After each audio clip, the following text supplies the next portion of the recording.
World Combat Sports. What's going on, everyone? Nice to be back.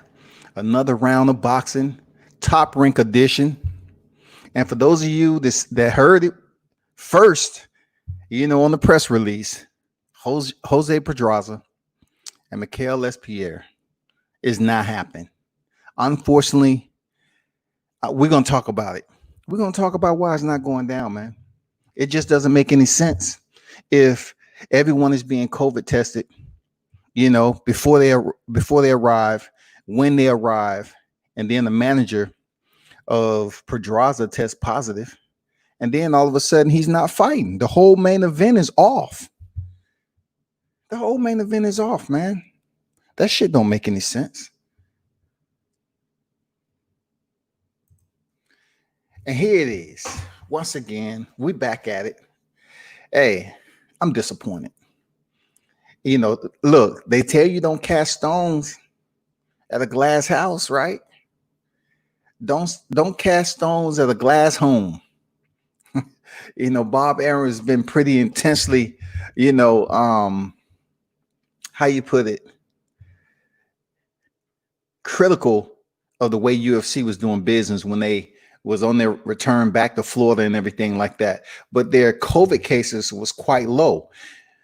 But if you compare it to, Top Rank getting back on the scene with their fight cards, the state commission is something I just don't agree with. I don't agree with the state commission saying, okay, Pedraza's not going to fight because of his manager test positive for COVID.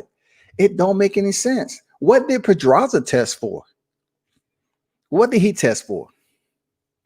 That's all I want to know. Let me know what he tests for.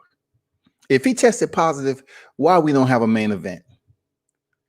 Boxing doesn't need setbacks right now, especially in the process of these fighters coming back.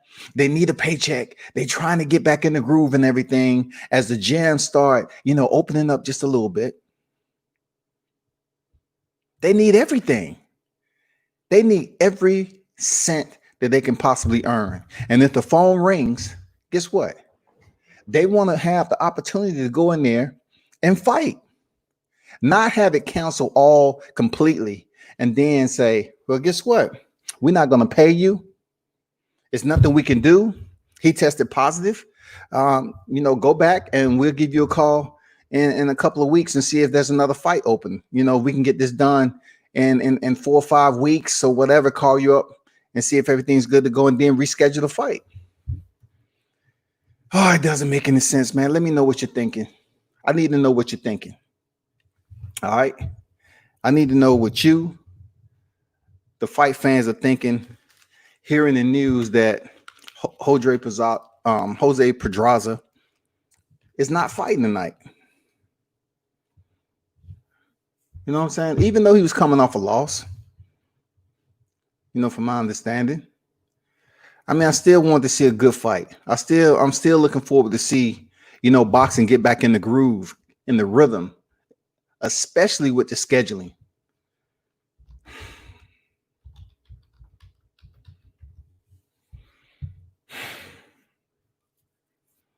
Denise, the boxing queen in the house. What's good with you? How you feel today?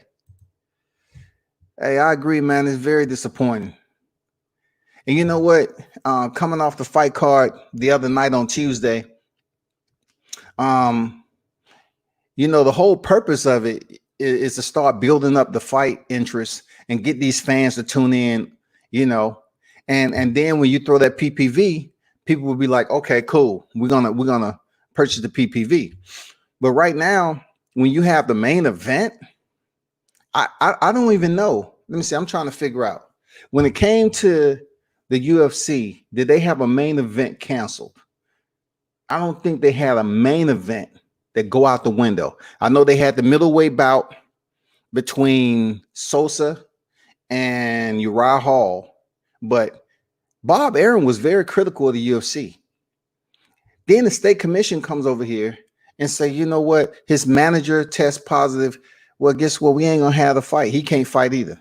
What's the purpose of that? If the fighter is testing before they arrive and when they arrive, so what if the manager tests positive? I mean, Does that mean anything because it's been association? Do we know if Jose Pedraza was in close proximity for a period of time? Did he test positive? Because the rest of this fight card, I'm gonna be honest, is light. You know what I'm saying? It's very light.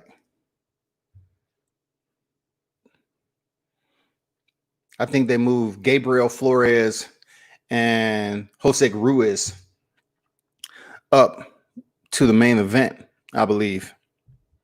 But either way, it's a light fight card.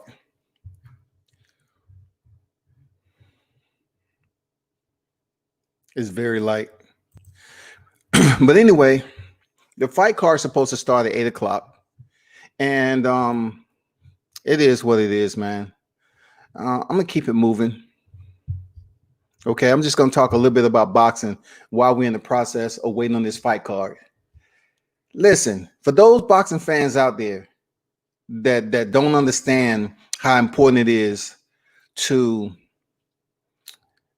not dichotomize the bullshit when you see it and speak up on it in a non-ex parte type of way. And what I'm trying to say is Tyson Fury, in a situation that's going on with him, potentially, maybe becoming franchise champion is absolutely unacceptable. It's unacceptable in any way, shape, or form. It's unacceptable that him jumping on here, speaking as if Anthony Joshua and himself has a solid agreement, like he's going in there facing a bum. Like he really has a trilogy for Deontay Wilder coming up. So why would you get on here, disrespect the trilogy that you need to make money off of, and say, I got a fight lined up with Anthony Joshua already? Okay, so how did that work? Okay, you go back in here, potentially, you go back into this fight in the trilogy. Rumor mill has it that Tyson Fury may indeed become WBC franchise champion, right? What is that going to do? Promote Dillian White up there? If I was Dillian White, I'd be like, man, I want to fight for the vacant. This is not the way to earn the title. But guess what? He may feel some type of way because he's been waiting around at the bus stop for the longest of time. Dillian White has been waiting for the longest of time. So he may not feel some type of way to be in the shoes of Devin Haney, to be in the shoes of Jamal Charlo. He may not feel some type of way with. Dillian White might say, okay, I deserve it. I'm going to take this WBC title. They promote me to it and give me my first fight. Because it's been a while that Dillian White was in that position. It's been months, years that he was a mandatory and no one was taking him serious. Look, he wasn't even taking himself serious.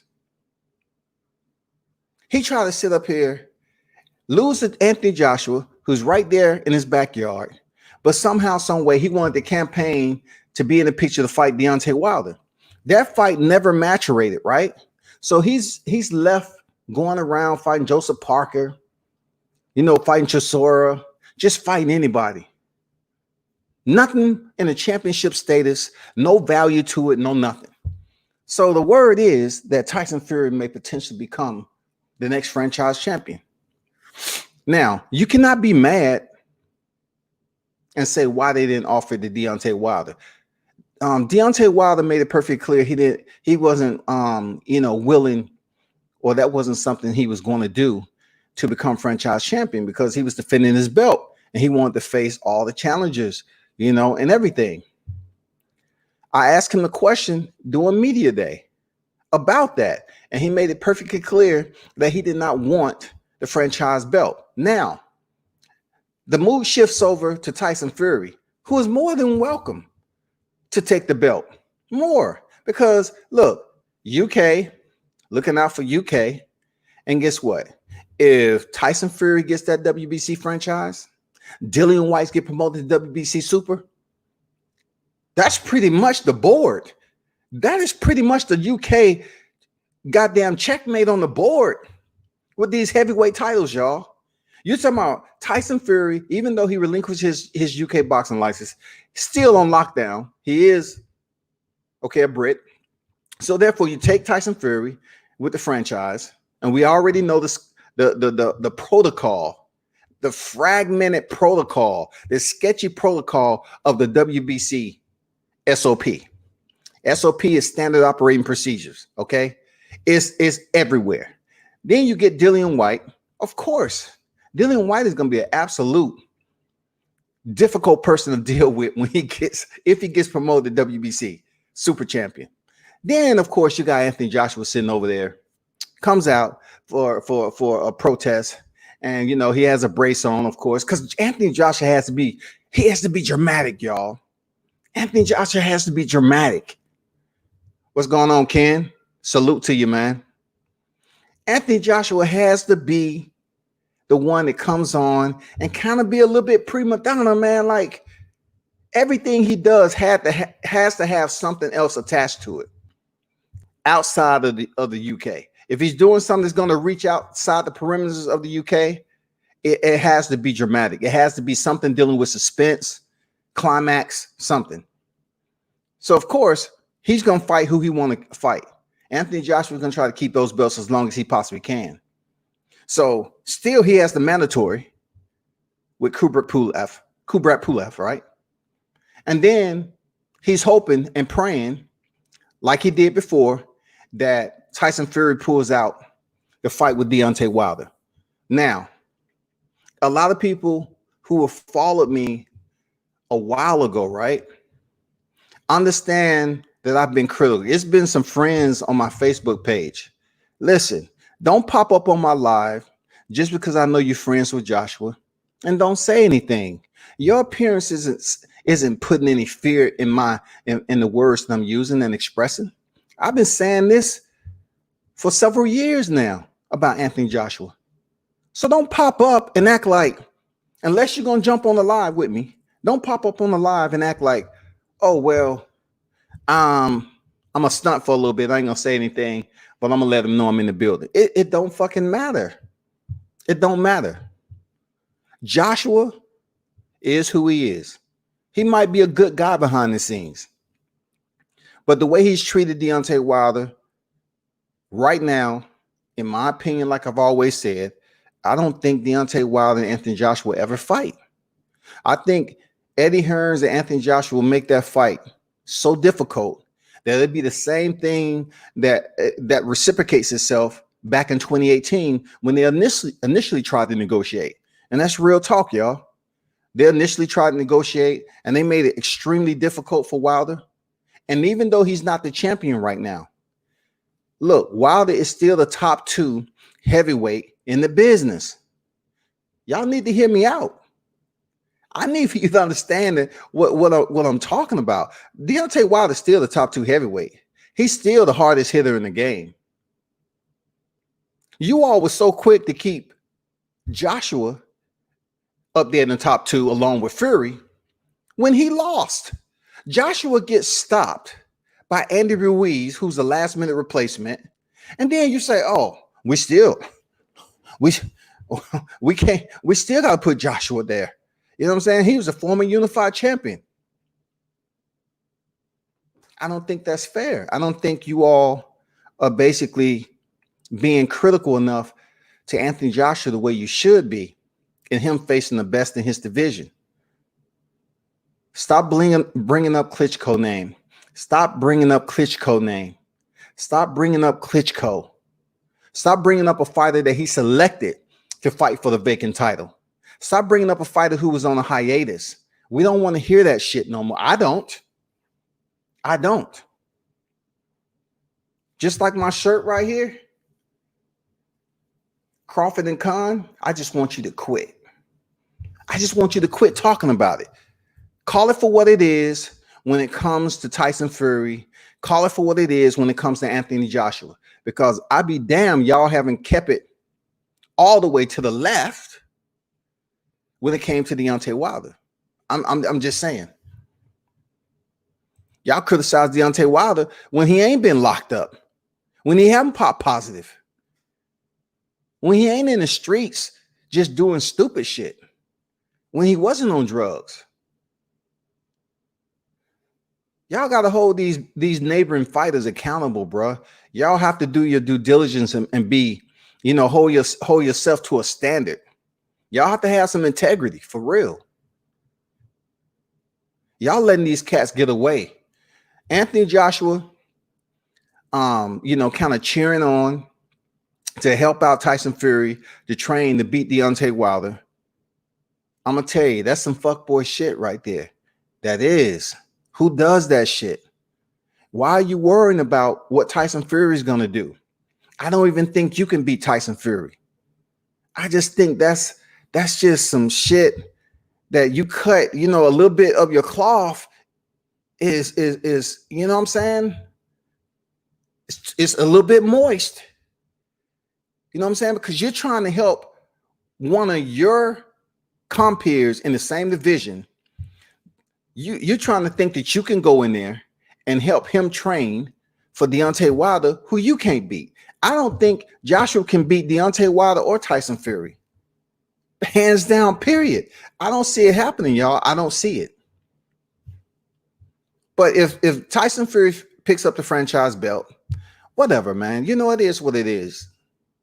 It is what it is. Now we can do. It's nothing we can freaking do. Let Tyson Fury sing the same harmony, the same cadence as we heard him say all the time. And unfortunately, there have been some U.S. media that goes around here and say, yeah, he's the lineal champion. He's the lineal champion. What's the standard on lineal champion? Just because you didn't lose it in the ring, you can come back from being 400 freaking pounds on drugs, popping for pads. And just because you didn't lose the lineal championship in the ring, but you were suspended, you still considered the lineal champion, and then come back with what? A mental illness timeline, and people are supposed to feel sorry for you. That's just fucked up, man. That shit fucked up. But I'm gonna tell you, I don't like using the word hope because hope involves a lot of things outside of, just destiny. You know what I'm saying? The end game. I don't like using hope and luck all the time because I feel it involves a lot more variables than what is needed to go straight forward and make it happen. Mentally dialing yourself in to make that shit happen. What I'm really looking for Deontay Wilder to return to the game. Hopefully his bicep and everything is good to go. He make the changes that he need in camp. Be that guy, be that heavyweight, be one of the greatest in the game to return back and get your title. It's been many before him that did it. And it's even more sweeter when you have a lot of your own fans devaluing you as a champion when you held the belt and also discounting you once you lost the belt. So with all that said, I'm pretty sure for Deontay Wilder, it's going to be that much motivation for him to get back in there, switching things up a little bit, add some wrinkles to his game, and come back in here and get his belt back from Fury. Now, he get his belt back. Fury can go over there and face Anthony Joshua for the unified titles and do what he want to do because I know they want that fight. If Fury lose the WBC title, I know they still want Tyson Fury to face Anthony Joshua for the money. Eddie Hearns need that fight. He needs it. Can't say me personally, I feel that Joshua has not fought the level of champs for me to respect him yet. And you know what, Ken? I agree with that in a lot of ways because the avenue that he's taken has been carefully selected. Every exit that involves Anthony Joshua picking up a belt has been carefully and methodically selected. Now you're saying to yourself, boxing, it should be that way, right? But it's how you do it. We all know Charles Martin. We all know he took a dive. They even the announcers said it in the fight when he was in that fight, Andy Konoski. They even said it. So look, don't think World Combat Sports is just up here making shit up just because it sounds good. The first fight is on deck. But don't act like I'm making this shit up, man. I'm when I sit up here and report on fights, I try to slice it. You know what I'm saying? And I basically try to give as much of a non-biased opinion as possible. But some of you will probably say, oh, you're extremely biased. No, you have to look at the people that's on the higher platform. Are you saying that about the Kellermans? Are you saying that about the Wards, the Smiths? Are you saying that about the Bradleys? Are you saying that about the prominent voices that you hear commenting on the sport of boxing? Are you saying that about the Jim Lampleys that used to be on the mic? If you're not saying it about them, then I truly don't know what to tell you unless you jump on here and voice your concerns. That's all I can tell you, because Joshua, in a sense, damn well that rematch with Andy Ruiz was far off the Andy Ruiz we seen take the belts. That wasn't even the same person. He came in overweight. He was an absolute disappointment to the game of boxing. Not only that, he was the first Mexican heavyweight, y'all. You know how Mexicans feel about their fighters. For him to come back in there overweight and lose those titles the way he did, you think he's going to be one of the greatest? No. He's just going to have a slight corner to the page folded. When people look back in the damn boxing annals, they say, oh, shit, here go that Mexican right here. Here go that Mexican that won the title and beat Anthony Joshua. But yeah, he came in overweight with caramel nougat dripping out the corner of his mouth. And he went over there to Saudi Arabia and tried to bring some more in his pockets and found out that it was a little bit too hot. So what did he do when he found out he had some Snickers in his pocket that was melting? He reached in there and just said, he just ate it like that. You know what I'm saying? He wasn't ready for that fight. You know what I'm saying? He was just goddamn eating Snickers out of his pocket. He looked terrible. He let Joshua stay on the outside, jab, do what the fuck he wanted to do. And the fight was less than entertaining. Not even that. Imagine what the people that paid all the money to go over there, all the arrangements that was made just to see one of the worst heavyweight fights in the history of the sport. People jumping up and down and shit. Oh yeah, Anthony Joshua won and got his titles back. He did. But come on. Do you really want to celebrate? Is it really a cheval when the opponent did not replicate what he was able to do the first time around? Let me see.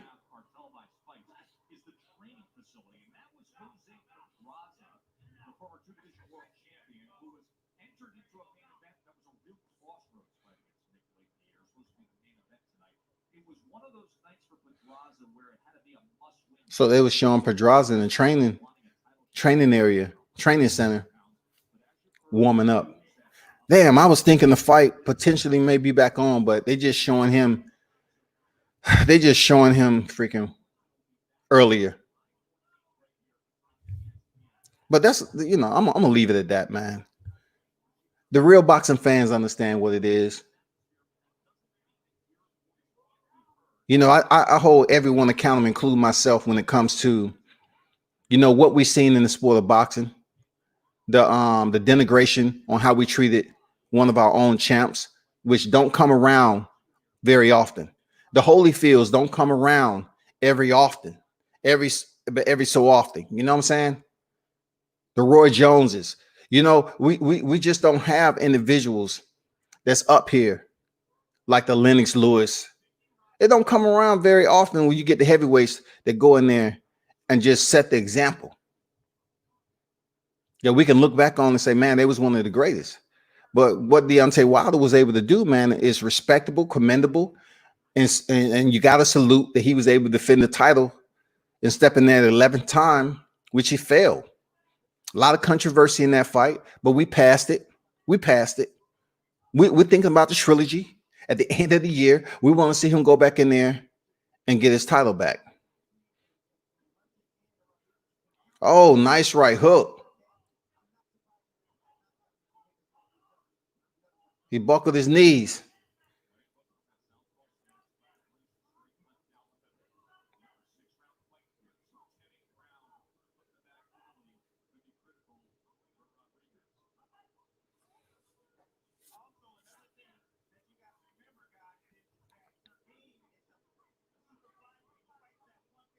So if you listen to what Bradley is saying, is a lot of these fighters are fighting up in weight. You know what I'm saying? I mean, they really trying to accredit them the benefit of the doubt that they're returning from a pandemic. So a lot of them basically didn't have the resources to go in there and drop that weight. They didn't have the nutritionists, all that. Look, you just can't go over here. Oh, nice straight right. Oh, again. Oh, okay, good, good. They stopped the fight. This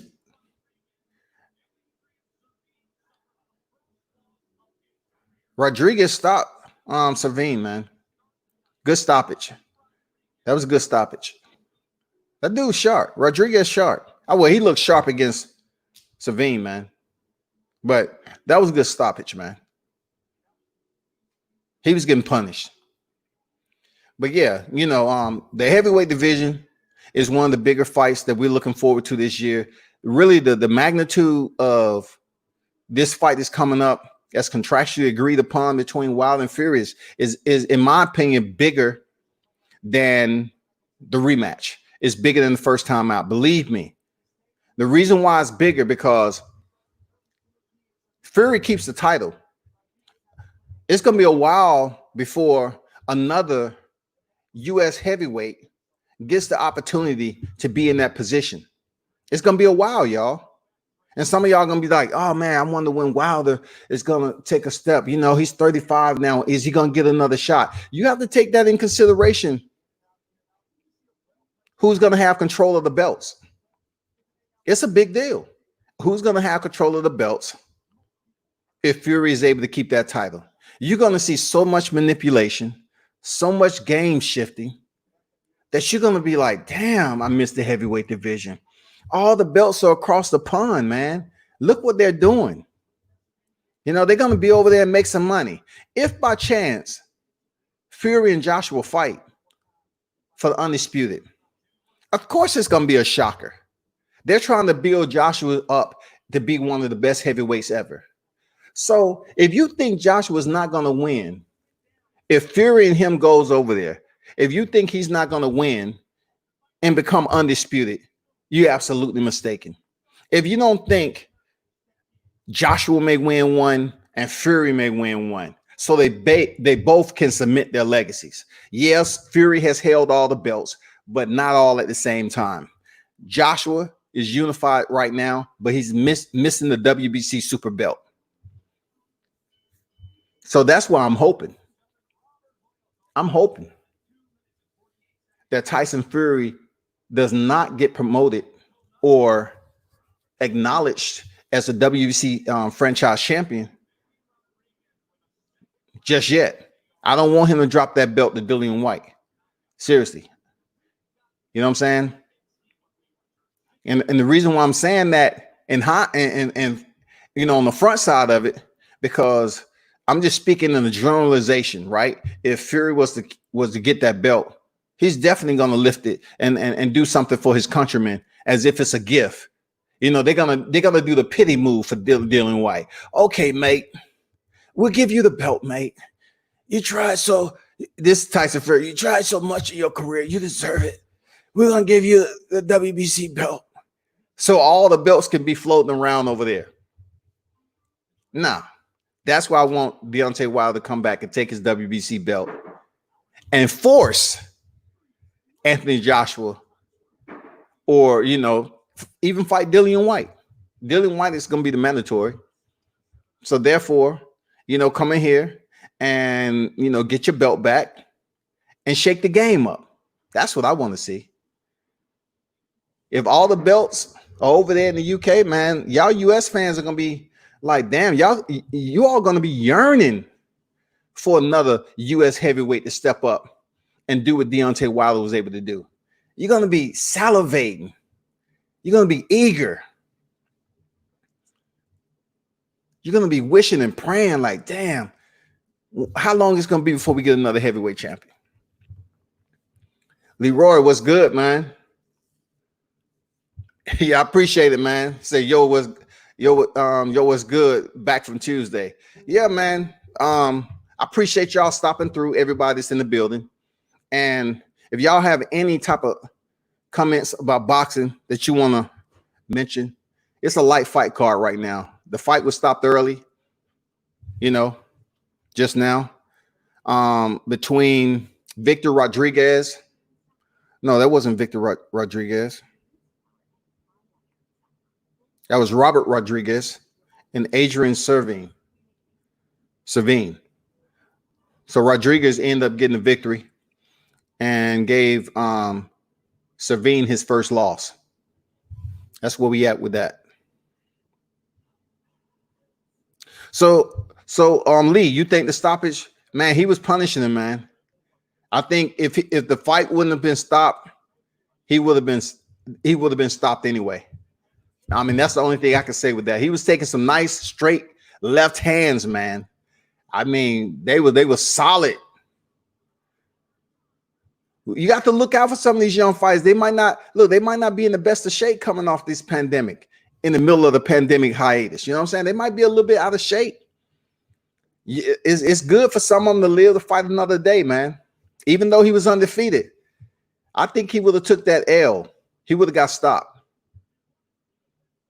It's fucked up, but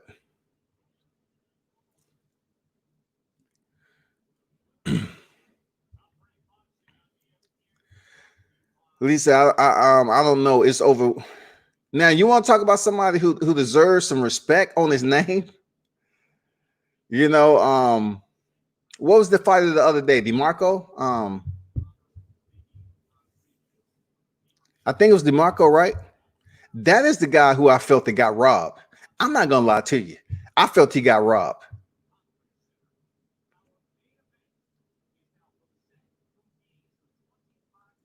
Josec Ruiz against Gabriel Flores. I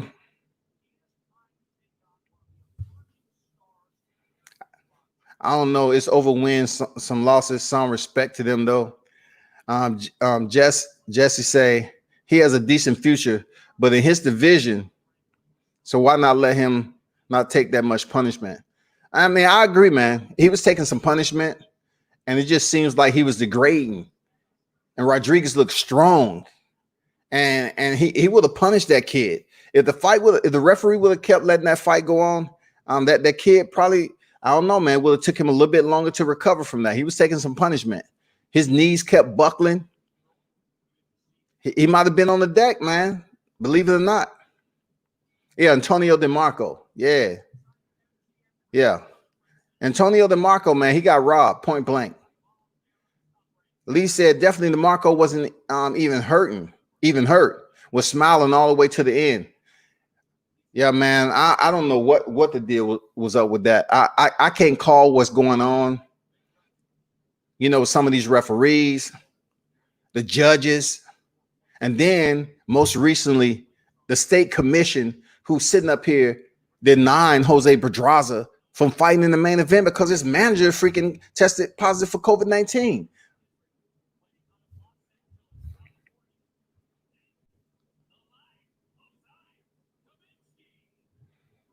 So we have David Kaminsky versus Clay Collard.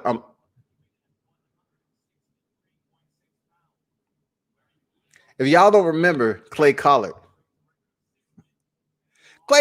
tough, man. Clay Collard's tough.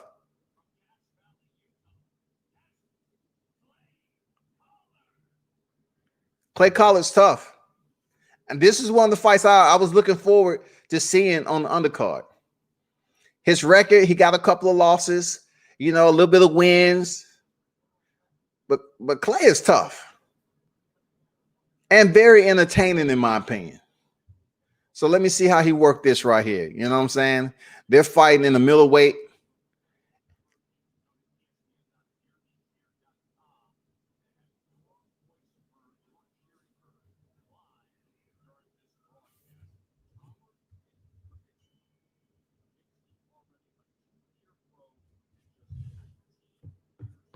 Kaminsky, a 2-year pro at 19. Let's see how this 19-year-old can do. That's commendable. Kaminsky. Look at Collard already with the volume combinations, man.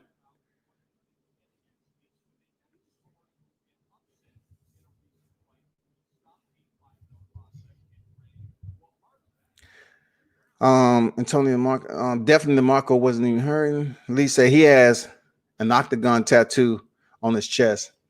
Yeah, I seen that, but I'm not. I'm not about to get into that. Nice jab from the southpaw Kaminsky. He's gonna have to do more than that to keep Collard off of him. Look at that. Look how Collard's freaking roughhousing him early. 19-year-old, either he gonna step up and show that he's a rising, prospect in the game. He's respect what he got going on. He's legit. But Collard is the right opponent for him. And it's 6 rounds too, so we'll see. Collard loves coming forward, man. This is gonna be a good fight. Oh, digging. There go that body shot. Collard, look, Collard loves going to the body, man. Him lunging in with those combinations, though, Collard. See how he just got caught with that right hook. He needs to be a little bit. See how he just darted in again. Collard's gonna get caught. Mark my word, right? He keep darting in with that 1-2. I mean that 2-1 rather. Oh, he already done cut. Look, he's already cut Kaminsky. He's already cut him. I don't know if it was a headbutt or a punch. He's already cut. They taking the time out to go check on it. This dude faces look, it's not even out of the first round yet. Look how he's wearing the fight already, man. That's hey, he'll learn from it. It might just be his pigmentation, but his face looks like a tomato already. Oh, nice combination. All right, Kaminsky. They're giving it back and forth. I like the volume that I'm seeing. Volume punches coming from both sides. Nice uppercut on the inside. Return with a straight left from Kaminsky. This is a nice fight. And this is the main one I was damn looking forward to. Out of the whole card.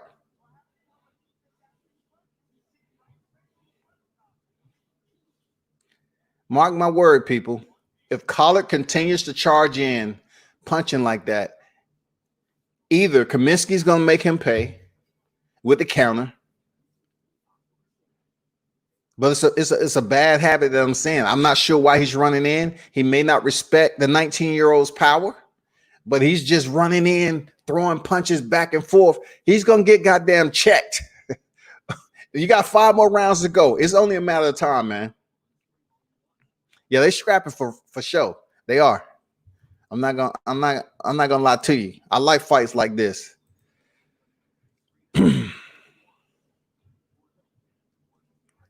I want look. Life is always about the struggle. You have it tatted on your chest. No struggle, no progress.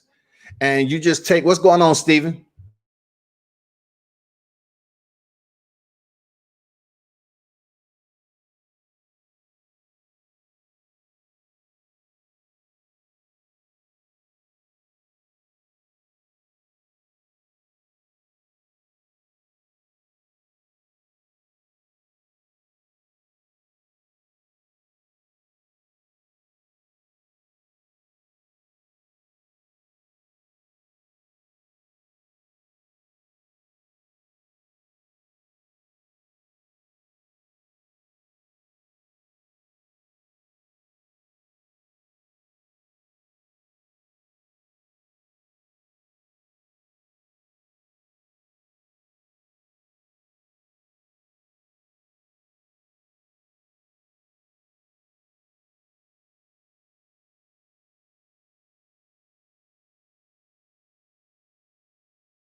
Let me bring the fight back up.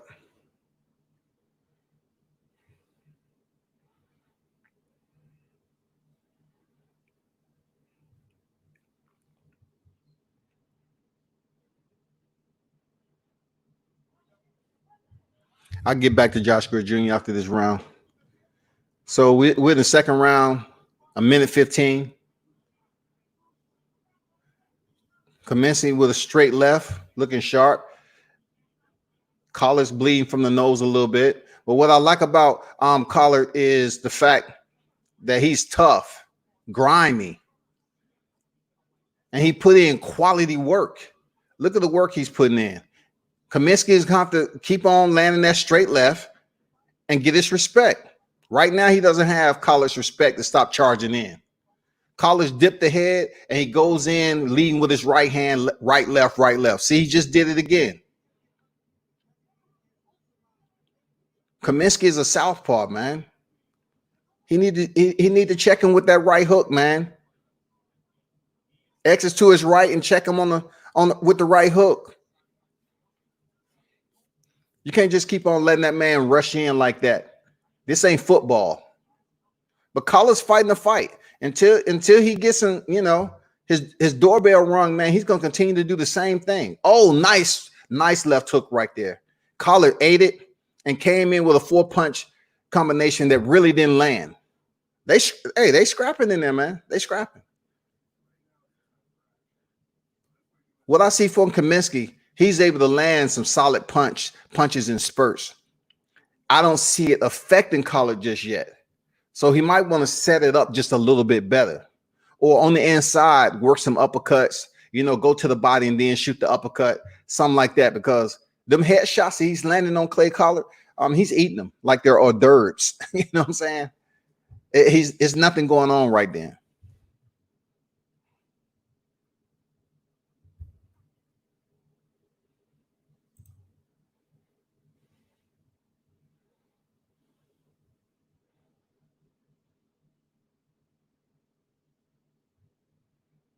So as I was saying about Joshua Greer Jr., we saw the fight that he had against Mike Plania, right?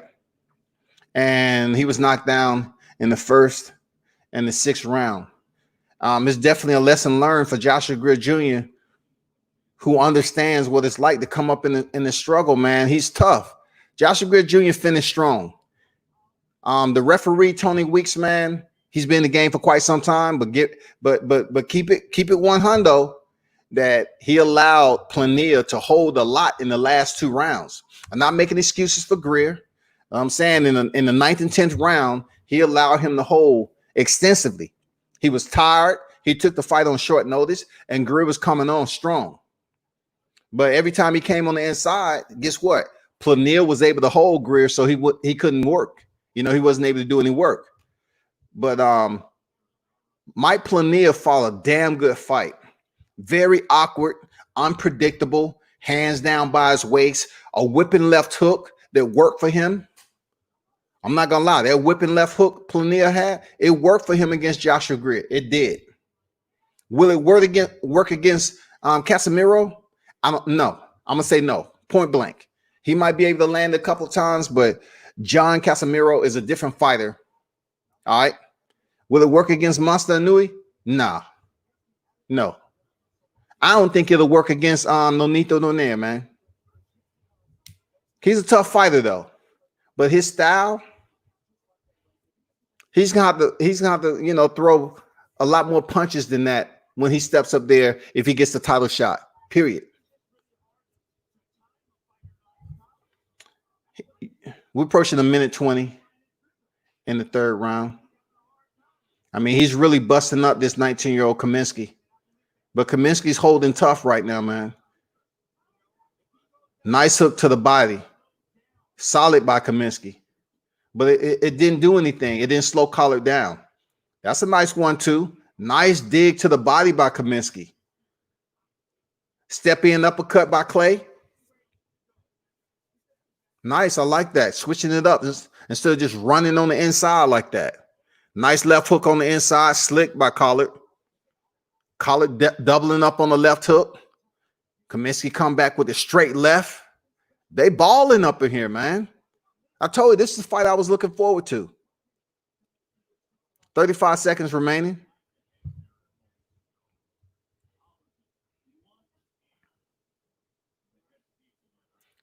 Oh, it's a headbutt by Collard. Of course. Didn't I say earlier how he dips his head and just rushes in with his punches? Kaminsky automatically goes right back to the body. Smart move. Digging. He got the shovels out, y'all. He digging to the body. I mean, it don't seem to be slowing Collard down just yet. But I like what Kaminsky's doing. He's switching it up. He was going up top a lot.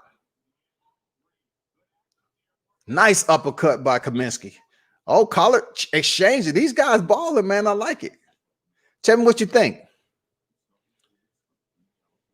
It depends on who's judging there, Junior. It depends on who's judging, man, what they're looking forward. Like what are the judges looking for? It's hard. That was just 3 rounds. That was just 3 rounds. It's a close fight because both of the Collard and Kaminsky are very active in landing their shots. I think that last round, that 3rd round, I kind of have to give it to Kaminsky. It seems like he was changing up the game plan. He'd throw the right hand up top, or he'd throw it to the body. He start shifting to a body attack instead of head hunting because he should have felt his corner should have told him, "Hey, stop going up top to the head.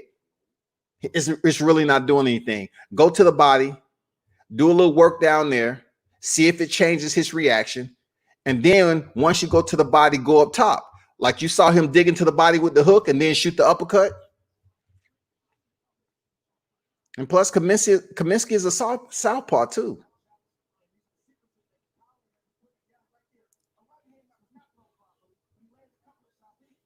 He's just letting Collard just get away with some reckless abandonment.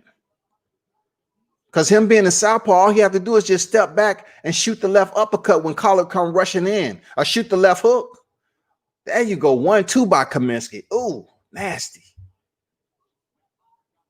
He's letting Collard come right down the center every time, swinging.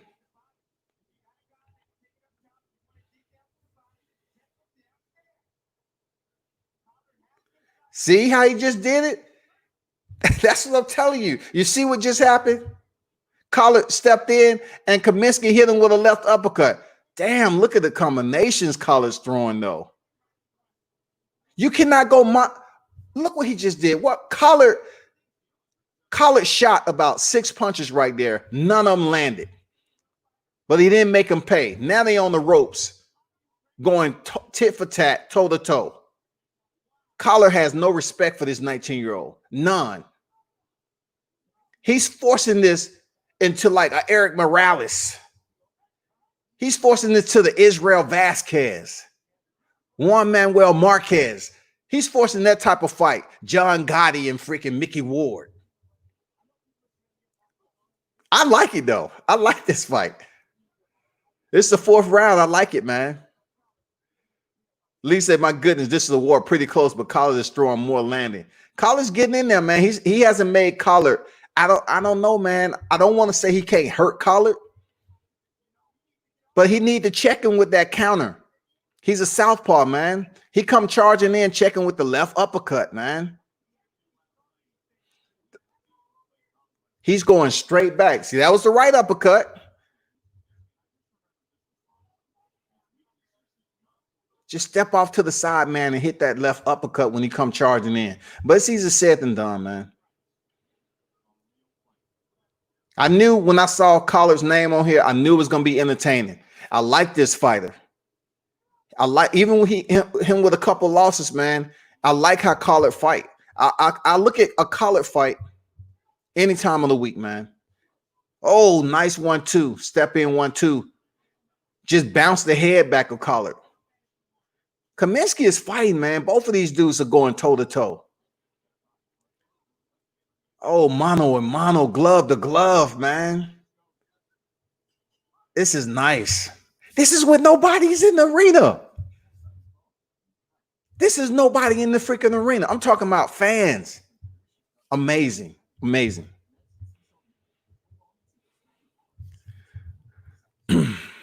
So we already had 2 fights. You know what I'm saying? We already had 2 fights already. So we probably only have 2 left. 3 left. Yeah, we have three remaining. Rodriguez with the early stoppage, and now we have Collard and Kaminsky on deck. Man, I can watch fights like this all day long, man. But hey, I'm not gonna lie to you. Kaminsky is taking an extreme amount of punishment. Listen, the dude is 19 years old, man. Y'all can say what the hell you want to say, but when you're that young, how your speech is going to be taking that much punishment by the time you're 28, 29 years old? No, it's not smart. They need to teach this man how to move his head in the southpaw position. Nice uppercut, man, by Kaminsky. Clay said, okay, cool. Look at Clay's face, then Kaminsky's. Look at that. Look at how he was able to run in, and Kaminsky didn't make him bounce a check once. He just letting this man walk into the bank and do what the fuck he want to do. Let me take, no, leave that alone. Just back up. I'll just take what I want out the register. Damn, you can't let a dude come in there and just do what the fuck he want, man. It's a good fight, though. Collard came in with the head again. Complimented with a 1-2. Hey, oh, man, straight right. Bounced the head back of Kaminsky. Collards, look, Collards, oh, he hurt him. He hurt Kaminsky. No? It looked like Kaminsky was hurt there for a minute.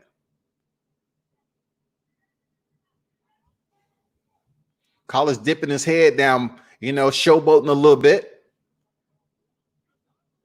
I like how he slipped that right hand right there, Collard. We see you. I'm telling you, man, if y'all don't like, look, I know they're taking a lot of punishment, but you don't like how Collard's fighting, man, and Kaminsky. But more so Collard. Collard's a game boxer. This dude does a lot of things wrong, but gets a lot of things right, man, with this opponent.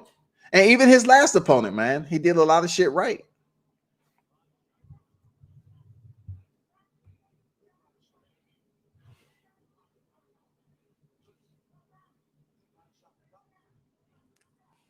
$45 seconds remaining. I wonder, Collard tried to shoot the right uppercut, missed. Man, both fighters with the jab. Oh, man, Collard with a left hook. Kaminsky come back with the hook himself. Collard's just walking in through the front door saying, I don't care. Give me something. Look how he just stepped in, man. He's literally just posturing up in front of Kaminsky.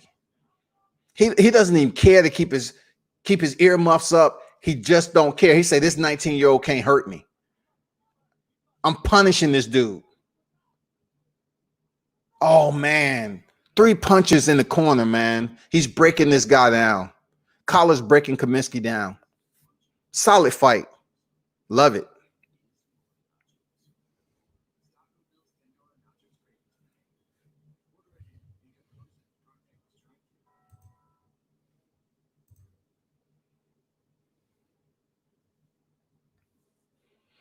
Lee said Kaminsky can't be fighting like this or he's going to have a short career. Check the box on that, man. Absolutely, I agree. This guy has took a tremendous amount of punishment. 19 years old, man. You know, that's when you feel a little bit, you know, you say, damn, he's not going to have a long career with the amount of punches he's taking, man.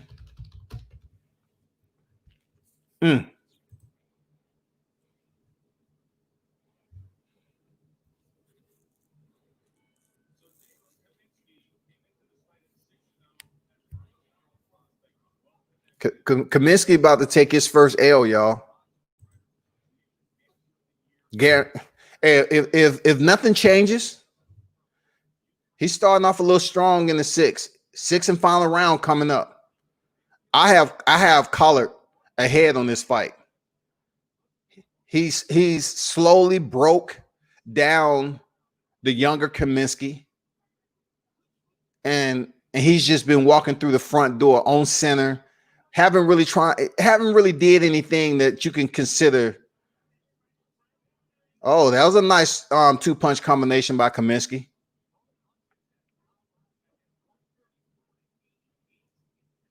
He's not really doing anything. Look at that again. Collard's just running in, swinging. And Kaminsky's going straight back like, dude, you've been seeing this for 5 rounds already. Why are you letting this dude just run through your front door into your living room and you ain't doing shit about it? Hit him with a baseball bat or something. Hook, uppercut. There you go. Left hook. Collard just eats it and keeps punching. No hesitation. He's too busy for this kid. Collard's too busy for this kid. Then he comes back in with a 2-punch combination. He's punishing this kid. He's punishing him. It's going to be a minute before we see Kaminsky back in the ring. His team, if Kaminsky comes out of here with his 7th victory, it's a robbery. Oh, man. Straight left hand bounce off the chin of Kaminsky. Kaminsky stand tight, though. Collar's bullying. He's just showing he's a more stronger fighter. He doesn't have any type of respect for this kid. Look at Collard's face. He can go hit the showers and go out to the club if it was like that. Kaminsky got to go back to the room with a goddamn chest of ice and be like, I'm chilling. I'm gonna shower up. I'm gonna hit the rack. I'm just gonna lay there and watch some TV, some Netflix, and order up. Order room service.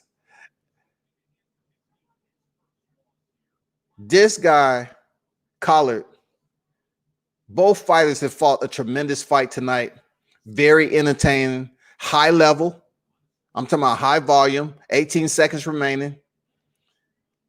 Kaminsky's mouth is bleeding. His eyes busted up. 19 years old, man. It's a learning experience, hopefully. He's tough, man.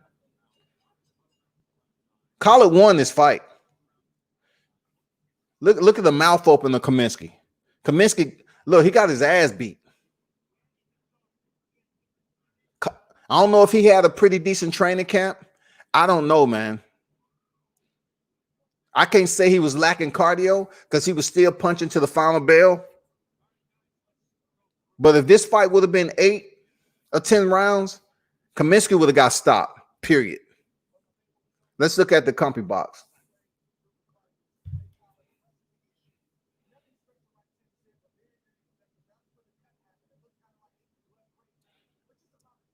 Look how Collard just walking in there. Guns are blazing, man. Not even caring.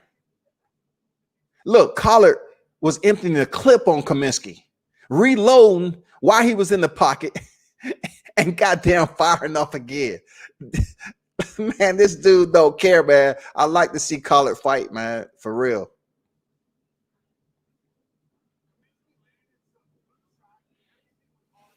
Now we're about to see if they protecting this teenager. You know what I'm saying? Are they going to rob Collard, who has 2 losses already? I'm going to see if they're going to do what they're supposed to do. This Collard should be 7-2 when the decision is read. Let's see if they're going to maintain morality in this case. Or we're going to see boxing the way we used to see in boxing. Look at that, 59-55. That's about right. Dre's scorecard, that's about right. 5 rounds to 1. Good fight, though, man. Good fight. Lee said Collard's endurance is suspect. Yes, man. I don't know, man. I thought you was talking about Kaminsky, but I don't know, man. For him to come in, I'm not sure. Joe Saunders, I don't know what type of camp he had, but dude was still firing off 4 to 6 punches. Easy win. 7-2. 7-2. Kaminsky drops to 6-1, man. It happens like that sometime. They need to go back to the drawing board because this kid took a whooping tonight. That's real talk. Kaminsky took a whooping in the wrong way. He took a whooping, man. His mouth is open. You know he's feeling the fight. His mouth is open. He was gassed. Both eyes swole. That's unfortunate. That's unfortunate, man.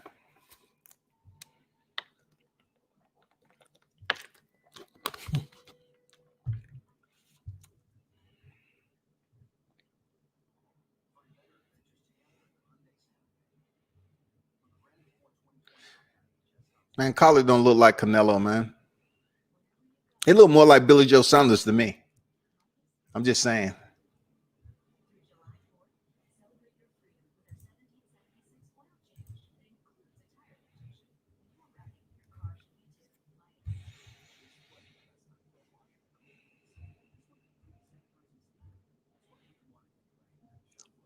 Steven say, so who should be Wilder's next opponent?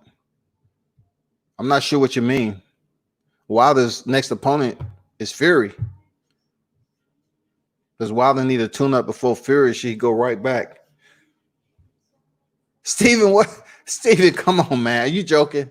It's no way him coming off surgery and needing a tune-up to fight Fury, a fighter who he's faced twice. He faced him twice already. Why would he all of a sudden need a tune-up? That's the same energy I'm talking about. When Joshua got his ass whooped against Ruiz, I didn't hear people saying, oh, shit, Joshua need a tune-up before he stepped back in there. And Ruiz gave him the business. He stopped him, knocked him down several times. But Wilder get knocked down several times, people want to say he need a tune-up or he shouldn't step back in there. No. That's triple standard. You're not being fair. Joshua, in my opinion, lost worse than Deontay Wilder did against Ruiz. He was all over the canvas again. So I'm not hearing the same, feedback from people who's putting these reports out as if they didn't watch the fight. Yeah, you watched the fight. You watched Joshua go in there and get his ass beat. And then you watched him go in Saudi and face a fighter that was much different on the scales and much different in the pace that he decided to hit the brakes, not really throw that many punches, allow Joshua to use his jab, stay on the outside. Come on, man. We know Joshua has suspect cardio. We know Joshua have a suspect chin. All Andy Ruiz had to do was push the pace, take some risk, do the same thing he did the first fight, and he would have damn defended his titles. And Joshua would have took his second loss. But he took the money.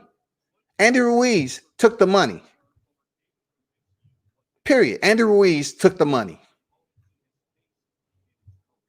How are you going to say that you got wrapped up in the stardom and you really haven't had any stardom? Just because you pick up the title and the Mexican fans show you love, everybody's talking about, oh, you're the first Mexican heavyweight. How can you get wrapped up that quick? That's bullshit. You didn't get wrapped up. You gave up. You fucking gave up. You know you had a rematch clause in there.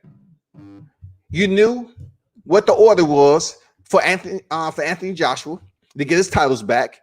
And you came in there just to show that, okay, let me aesthetically give someone a reason to think, a little bit on the lighter side as to why Joshua won. Let me come in overweight. Let me come in semi-obese. Let me come in like a turtle with 3 shells and 3 legs. You know what I'm saying? Let me come in as deconditioned as possible to make it look quote unquote real and let Joshua dominate the shit. You cashed in, bro. I don't want to hear shit else they got to say about Andy Ruiz fighting Deontay Wilder. Why? He gave up. When have you seen Deontay Wilder give up in a fight? Win, people. What's going on, Hodges? Salute, man. Thanks for dropping in. When have you seen Deontay Wilder give up in a fight? When have you seen him quit? He was taking punishment against Fury. Still fighting. Still landed a punch before the towel was thrown in. Y'all dogged the shit out that man.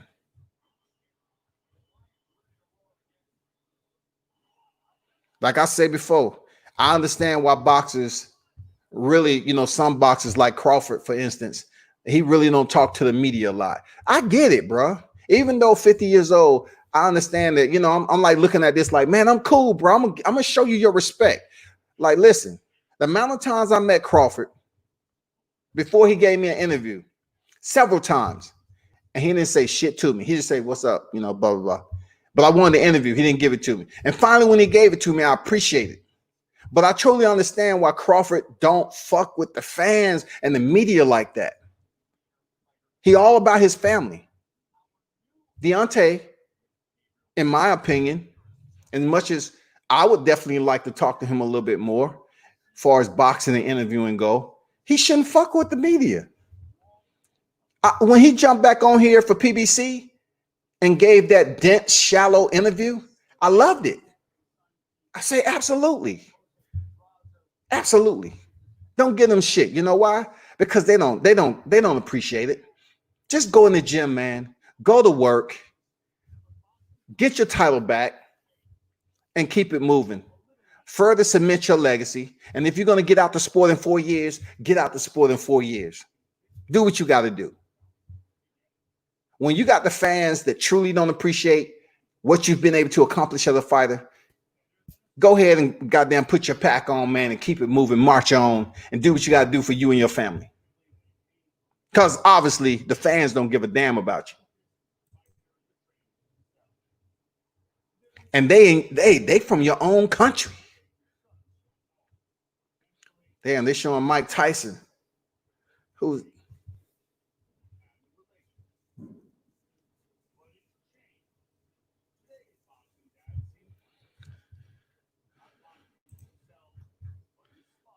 Steven, I don't know what you, some of the questions you've been asking lately, man. What's going on, bro? What's good with you?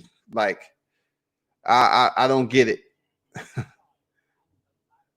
I don't know why people try to ask questions about Wilder that's basically leading questions. I don't get it. Like, why Wilder has to take a tune-up fight before Fury? Fury isn't a knockout artist.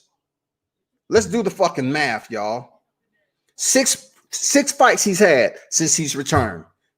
As I always told you in order: Sefer Seferi, Francisco Pianetta, Deontay Wilder. Who's next? Tom Schwartz and Otto Whalen. In that freaking order, y'all. And coming off February 22nd was what? Deontay Wilder. That's in freaking order. Tell me within those 5 fights before the rematch that he had, who did he knock out? How did he knock him out? So how all of a sudden he gets Sugar Hill on deck and he becomes this power puncher? He's become this goddamn behemoth. He's become this lethal gladiator, this superhero that has power. Bullshit. I can tell you like this. Tyson Fury, he boxed a smart fight for the weight that he was carrying, the tactics he was using. Deontay Wilder could have did better, especially up against the ropes and not allowing Tyson Fury to continue to revisit the same tactics throughout the fight. He should have just did more, prevented them from tying up, and Tyson Fury put him in the headlock, leaning on him, you know, using his legs, using the energy, because Deontay Wilder's legs wasn't there. Even from the first round, his legs wasn't the way we used to seeing him move. And Deontay Wilder don't move a lot. Let's get it clear. But that night, he seemed like a weaker fighter than in previous outings. But he lost. All right. He lost the fight. But I think it was more so we didn't see 100% of Deontay Wilder in there against Tyson Fury. But my question always goes back. When did Tyson Fury become this heavyweight puncher? Now, he can box. For a big guy, he can move. He got this awkward style, this irky-jerky style and everything. But when did he become a knockout artist?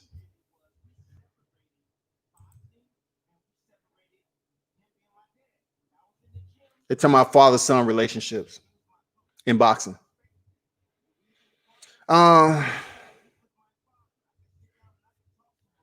Junior said Fury versus Wilder 3 is for Wilder. Respects, I think.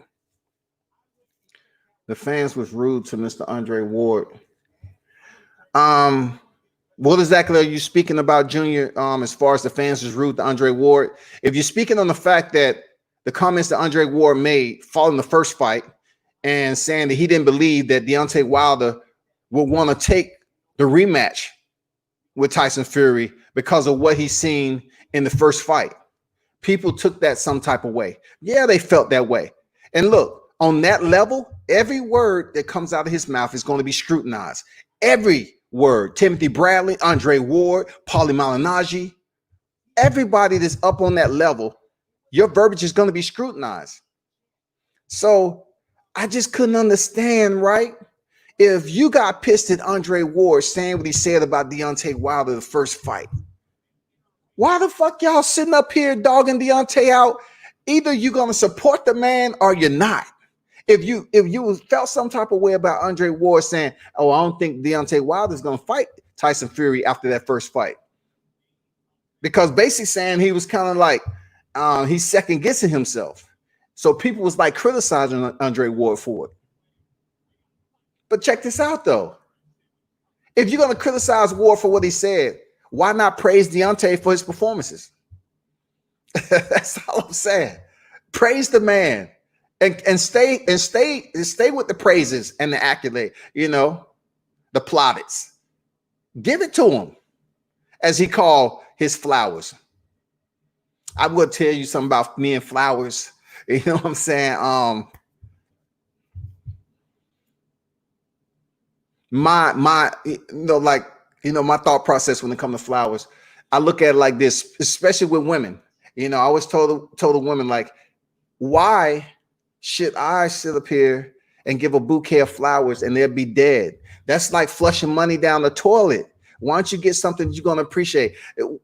Don't ask for roses. The roses are going to be dead in a matter of days. So basically, I'm not all about the temporary effect. I want something you can appreciate long term. Roses is not it. I'll tell a female in a minute. Try picking roses barehanded. From the stem, pick them barehanded and see how much pain you go through. Why would you want such? So that's why, I don't even like roses. Roses are nothing. They're just a flower that smell good that you have to make sure they're pruned correctly and give it to the person. Roses die so quickly in water. Anyway, that's another story, man. But y'all should make up your mind about what you want to do with Deontay Wilder, man. Don't get mad at Ward for what he said. I think he said something else recently. I'm not sure.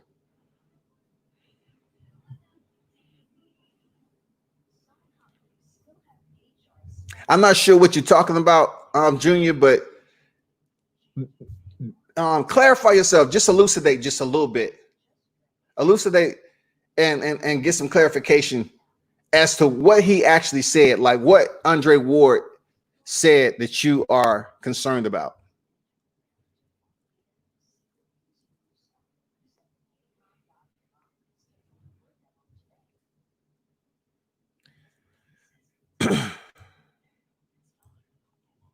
And y'all be sure to check out my interview. I just stepped up there to American Top Team, ATT. Shout out to American Top Team, very respectable mixed martial arts school and fitness. I was able to get an interview in. I'm gonna be honest with you, the audio wasn't that well because he was in between classes. He just finished, his students were still on deck. So you hear a lot of talking in the background.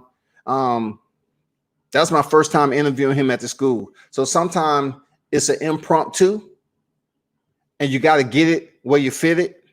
And I just had to take the slot and get the interview. And, my apologies for, the sound quality in there, because with the AC running, his students still there for the next class. But I want to give a shout out to Douglas Lima, man, the Lima brothers down here in ATL. Douglas Lima is a 4-time welterweight champion, 3-time Bellator champion. He has some incredible names to his resume. He defeated Andrei Koreshkov 2 out of the 3 times they fought. He just recently defeated Rory McDonald and won the welterweight Grand Prix of $1 million. Before that, to get to the tournament finals, he knocked out Michael Venom Page, who was absolutely undefeated. Michael Venom Page was known for darting in and out, having a very wide stance. Timing was gauged. Data was received. Time he decided to come in with that pressure. Douglas hit him with that low calf kick on the right side, his right low calf kick, knocked Michael Venom Page off balance, and then hit him with a right uppercut once he was trying to get up. One of the most beautiful knockouts you'll see in mixed martial arts. 2-part knockout.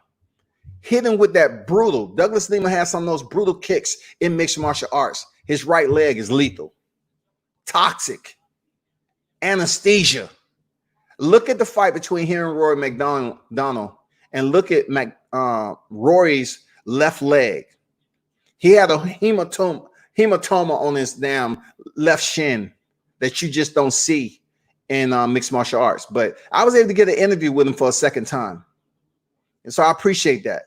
His brother Diego wasn't there at the time, but both of them are highly respected mixed martial artists in the game. Douglas Lima has had more success in his career, but both guys are very respectable. Okay, we got the next fight on deck. He got the brim. He got the fedora. Jose Martinez.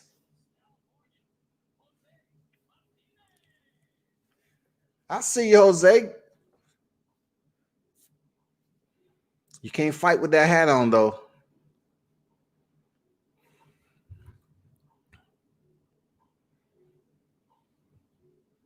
Jose Martinez.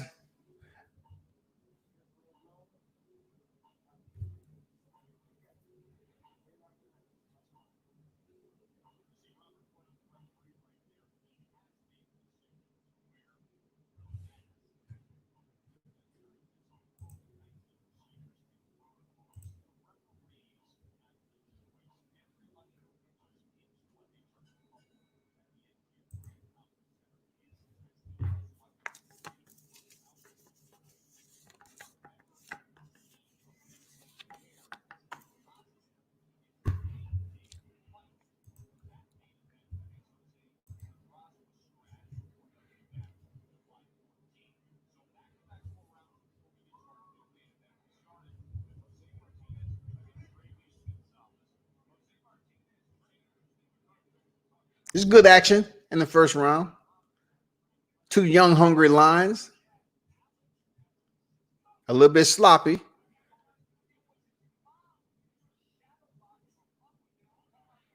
Gonzalez sticking the jab out there. Look how Martinez is squared up some of the time. I don't know if Gonzalez is gonna make him pay, but sometimes when he's directly in front of Gonzalez, he's squared up. Gonzalez is sticking to the fundamentals, man, working the jab, keeping it basic early. Right hand down the middle. His hands are a little bit low, but hey. Gonzalez's right hand is all the way low.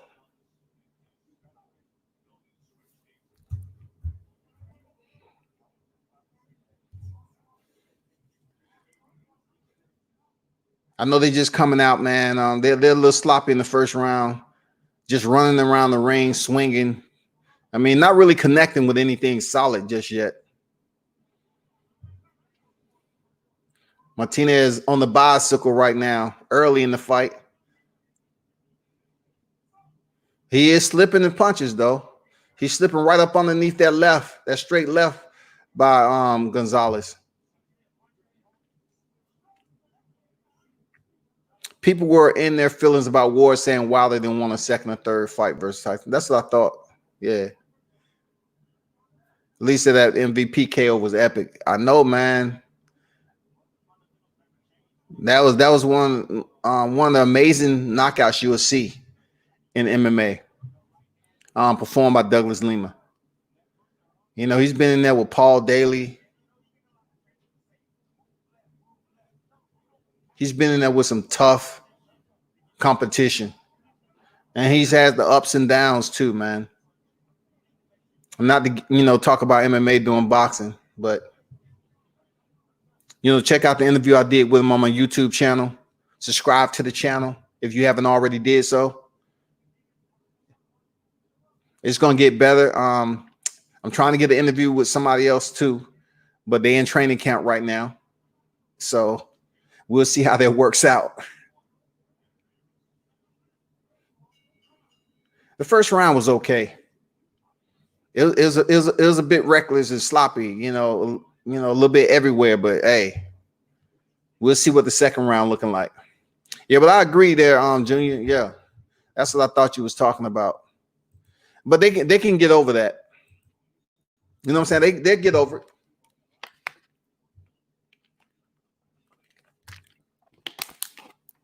They'll definitely get over it. It won't be the last time they get mad at some Ward said. Listen, when these guys take these positions, right, as analysts, commentators, like Sean Porter, Abner Mares, they're going to say some things that people are not going to like. And they tell them that when they take the job. Don't get up here and just talk for your favorite fighter. Every fighter that you like, don't get up here and just say all positive feedback. We want you to keep it a little bit on the side of controversy, but yet keep it professional.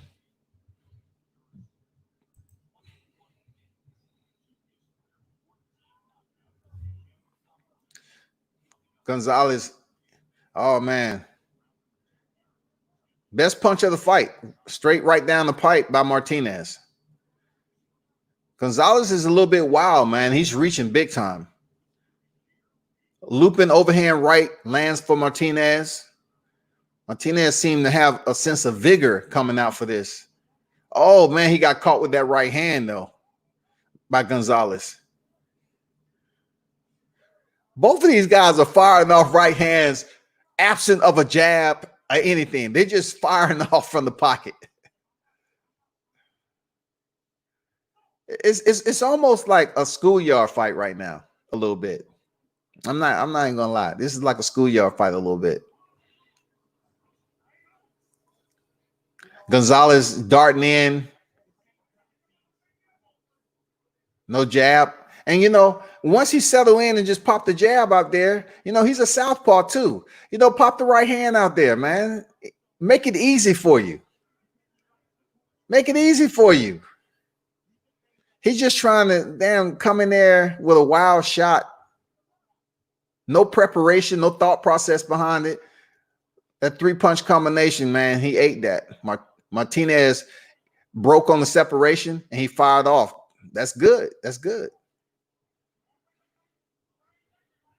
He need more of that.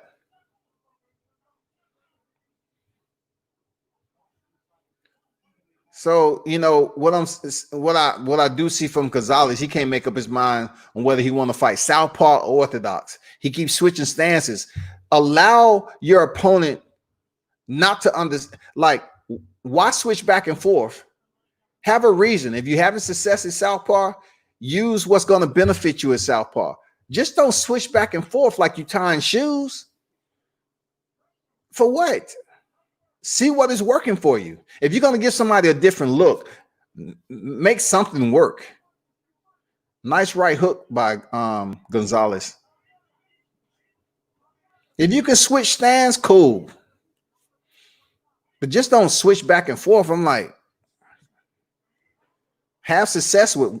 Now he's back at southpaw. Let's see what happens. Let's see what he tried to put together going back to southpaw.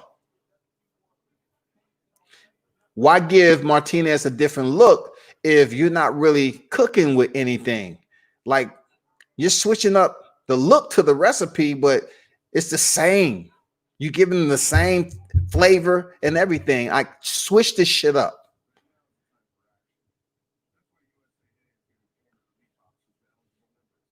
It's all right.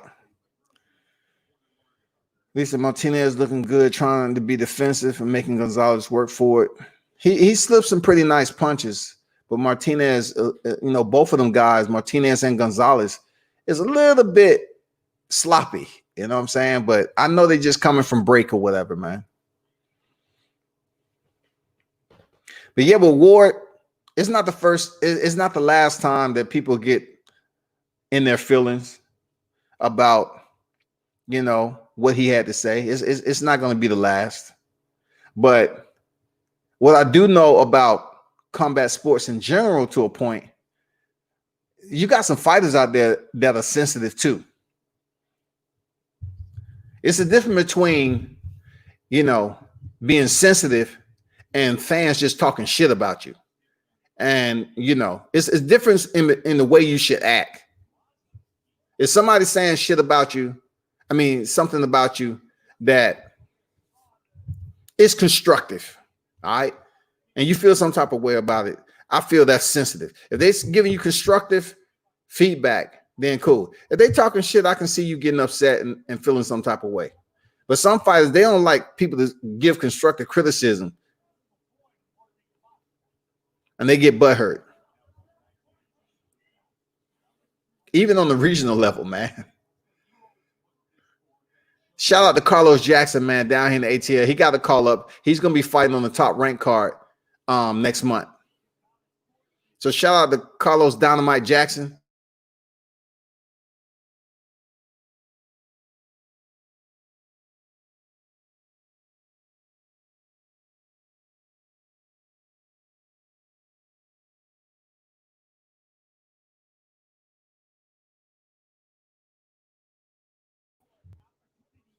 Put that work in, Carlos. You know what it is. Put that work in.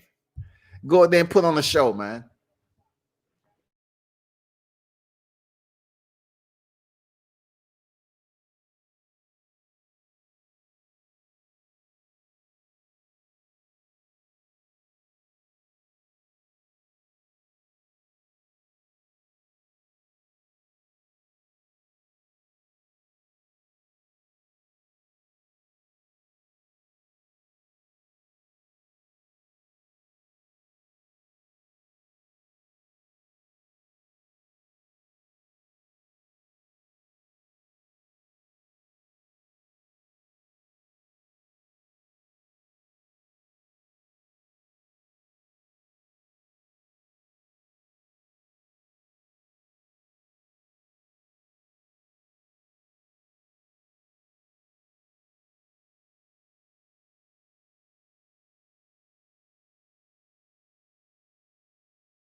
Just give me a minute. I'm bringing back up the stream.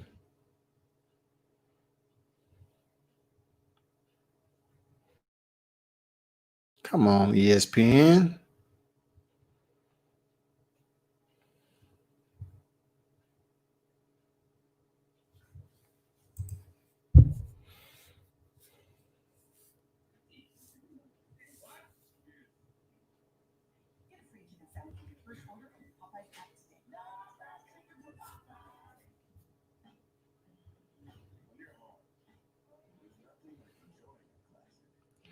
Yeah, but check out that interview, and hopefully I'm able to get some more interviews coming up with boxers and mixed martial artists. Fourth and final round. This fight went quick. And you really don't have those moments to say, man, I appreciate that. I appreciate, what was going on in this round, or what they was able to execute. This fight has been all over the place. I mean, look how they're clinching. Look how these fighters are clinching. It's just a lot of holding for no reason. 2 minutes and 20 seconds into the round is only 3 minutes, man. I mean, come on, why y'all holding so much? They throw a punch, clinch, hold. The ref, come on, bro. You have to warn. They're not doing nothing. They're not doing nothing.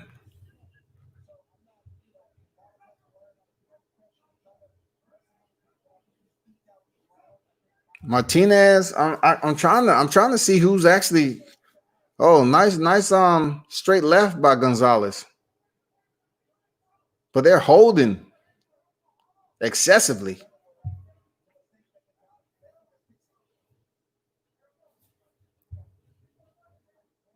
A minute 34 in the round. Are y'all watching this fight?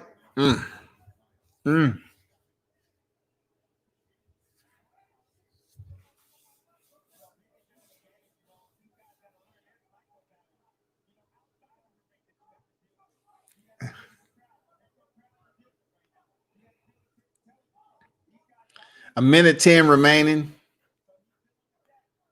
It's gonna be a draw or what? Okay, nice left hand by Gonzalez.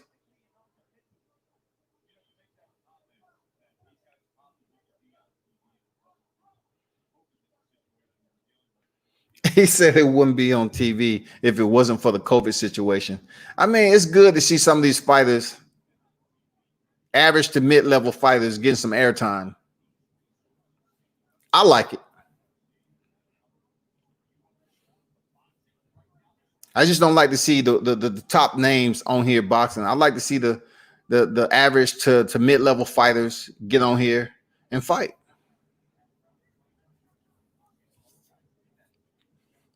$20 seconds remaining. Thank God.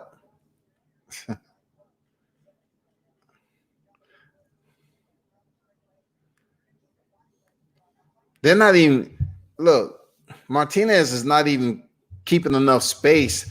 Like, they're smothering their own punches, man. Like, whoever lands, on the way in, I mean,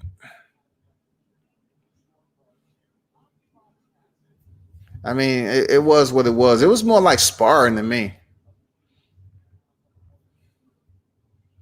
I mean, they're growing. They're growing in the sport, man. That's the only thing to say. Not every fight is just gonna be one of these firecrackers. You know what I'm saying? They're not gonna spark up interest like that. Emmanuel Navarrete. Now that fighter right there, that's one of my favorite fighters, man. Dude is a problem. Navarrete is absolutely a smooth operator, man. He's a smooth operator, man.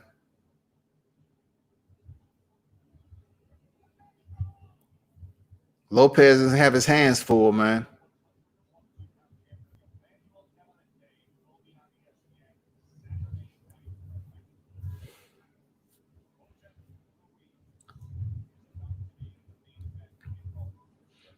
Josec Ruiz against Gabriel Flores Jr. 21-2 for Ruiz and 17-0 for Flores. Unblemished. I think I've seen Flores. Yeah, I've seen Flores before. Okay, it's been a minute. I have seen. Okay, man.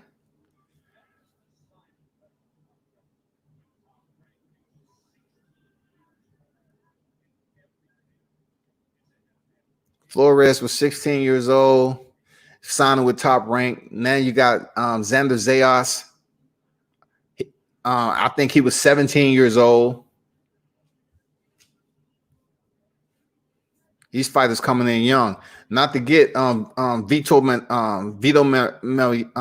Melnecki. He fights over there at PBC, I believe. He was still in high school when he signed with them.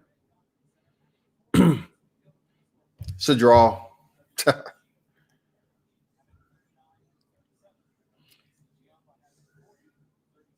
40-36. Who?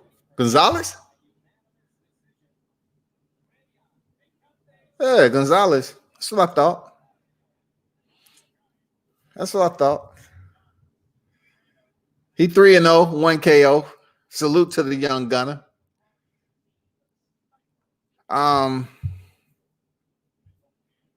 Martinez looked good, trying to be defensive. What was the best fight you've been to live? The best fight I've been to live, man, it's difficult to say. If you're talking about what I was expecting, you know, it would be Deontay Wilder and Luis Ortiz. If you're talking about boxing,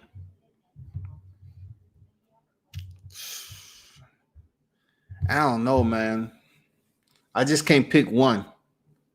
Because when you see a fight live, it's a lot different than people looking at it on TV. Like if you're media, you know, a lot of the fights I'm looking through a camera lens. Real talk. You know, I'm trying to see who in the audience and shit. I really can't pick one when it comes to straight up boxing. But as far as knockouts and everything, of course, you know, Deontay Wilder, Luis Ortiz. Even when I was at the fight with Adrian Broner and Manny Pacquiao, I can't put that on. I can't put that on there. Who else?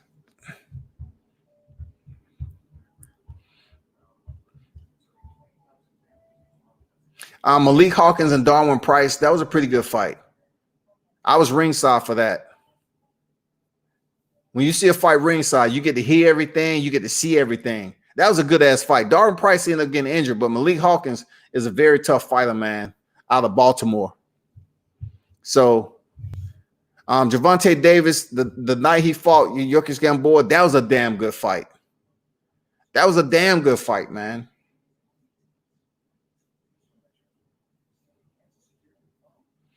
I really don't believe it or not, I really don't pay attention to the crowd. I don't pay attention.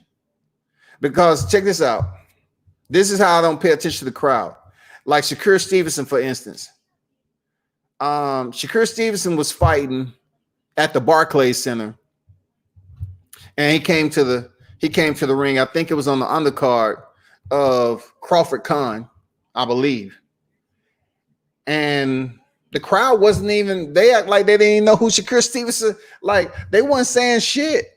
Like you sitting over there like, damn, they treating Shakur like this. Like they act like they wasn't even paying attention to the fight. You know, when he was landing some combinations, it wasn't really no reaction. And then you go to Newark, up the street, and he goes in there and fight, and the crowd is absolutely insane. The crowd is damn chaotic. You got Jarrell Miller in the motherfucking crowd. You know what I'm saying? You got Cole Miller. Not Cole Miller. Damn, I forgot the dude's name. You had some people in the audience, man. Winky Wright.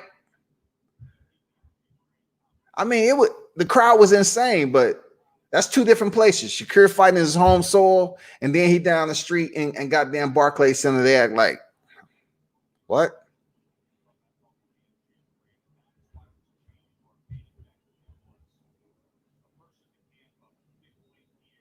I will have to say there's another crowd too. What was the other crowd that was pretty exciting? Oh, when Deontay Wilder knocked out Dominic Brazil, the crowd was insane, like chaotic. I mean, everything about the energy of that fight with him in Brazil let me know there was some people that was out there that support Deontay Wilder, right? But this way it all goes wrong. You can't just support him when he fighting another black fighter. You can't just say, oh, man, process of elimination. He fighting Servin. Okay, we're going to go for Deontay. He's fighting Dominic Brazil. Oh, we're going to go for Deontay. He's fighting Luis Ortiz.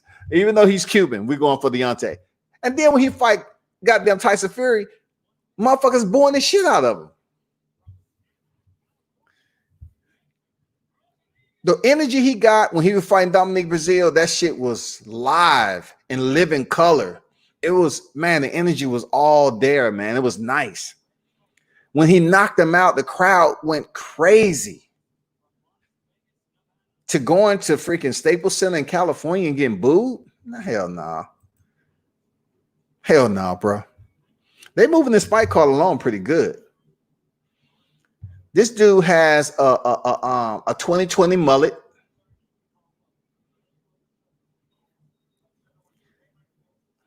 A very I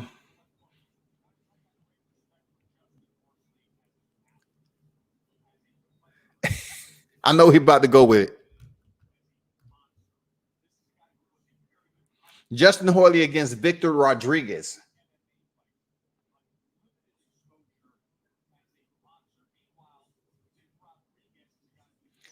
So he's a cross thread. He's fought mixed martial arts, and now he's fighting boxing. So this should be pretty good, man. Some of these mixed martial artists, man, they can take a lot of punishment. They used to fighting with smaller gloves, even though they train with the heavier ounce gloves, right? But they're not afraid to take risk in boxing.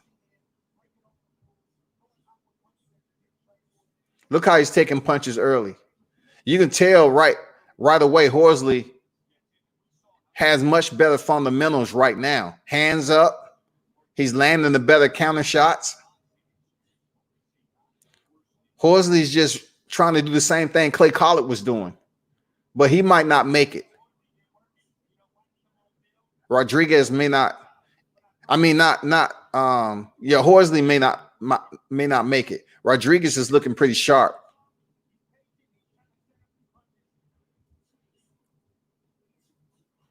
See how Horsley just running there? See how he's running like he's in mixed martial arts. He's just trying to close distance quickly. But he's in there with the right one, though. Rodriguez, I think he's going to make him pay, though.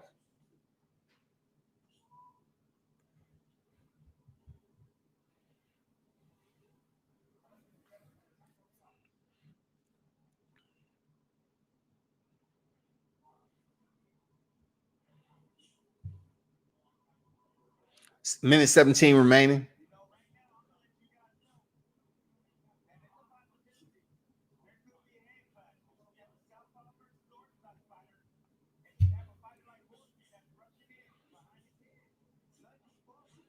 Both guys is popping the jab out there, but they're just outside range, man.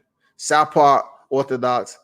Horsley, look, what I tell you, Rodriguez is the right one. He made him pay with 3 punches. All 3 of them landed. You're just not going to be able to run in on this guy. I just get the feeling, the way he's popping his punches out there, Horsley is going to be in trouble.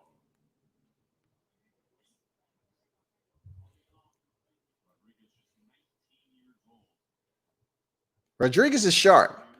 He's 19 years old, just like Kaminsky. Kaminsky was. Much better skill set, though, in my opinion. Even though it's the first round, he's pretty solid. Nice jab by Horsley. 1-2 by Rodriguez. I like how he's countering Horsley when he rushes in like that.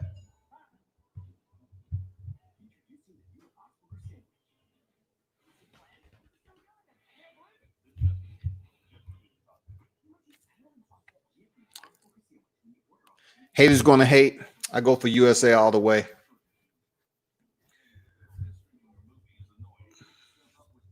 As media, I'll try to, I definitely call the fights down the middle.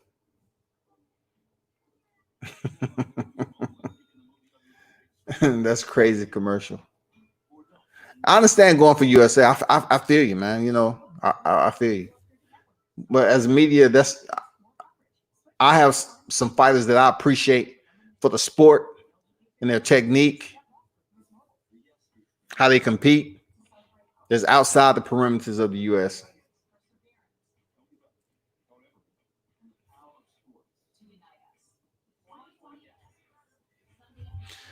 Man, nobody ain't watching no ESPYs, man.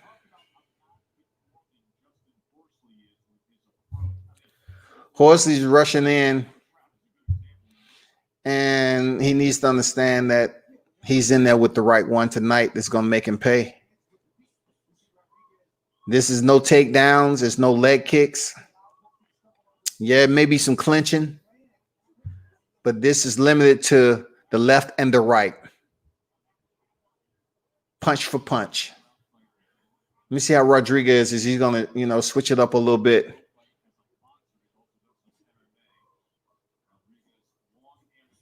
Horsley jab is really outside. Like, it's not even within range. And then Rodriguez, the same thing. Like, you see how Horsley is switching stances? That's that MMA coming out for him to switch stances like that. He switched to orthodox, and look what happened. Rodriguez said, okay, I'm going to let off some combinations. Make it easy for me.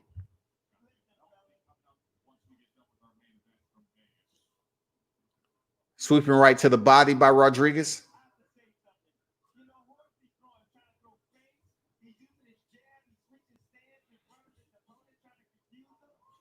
Nice uppercut nice uppercut by Horsley. Nice uppercut.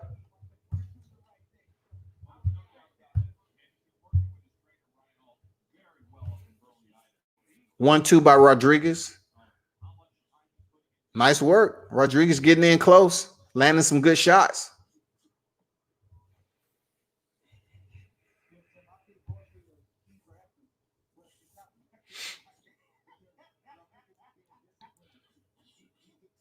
Oh, man, Rodriguez, man, with a solid 1-2. See how he's outside the range, Horsley, when he throws his jab? He's not really trying to throw it to be effective. He's still kind of in that sequence to kind of throw a jab out there, maybe to shoot in for a takedown. I don't know. Like, he's not within range. He's throwing some good feints, some leg feints. Oh, nice right hand by Rodriguez. Nice. See them feints by Horsley?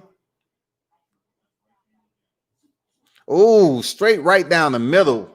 Bounced off the nose of Horsley, popped his head back. I like how Rodriguez boxed, though.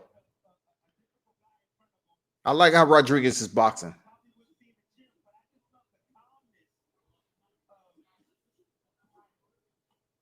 Overhand right on the break. Like that, man. Coming over the top. Rodriguez is doing just enough to look decent, in a 4-round fight.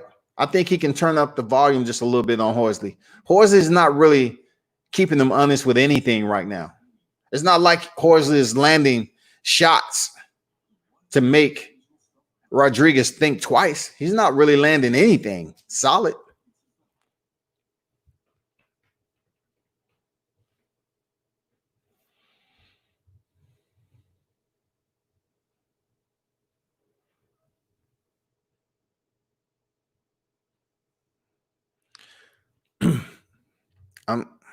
I'm not understanding what you put on here. According to plenty of it's I'm not understanding what you saying. The one is talking about Planny and Greer. What are you talking about? Like, what are you saying?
Lisa, I think they're playing the fans at home louder.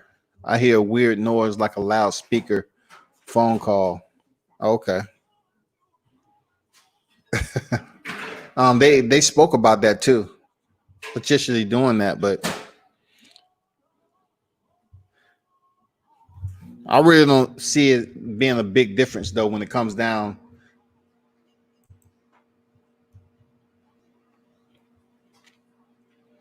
Rodriguez winning this fight, period.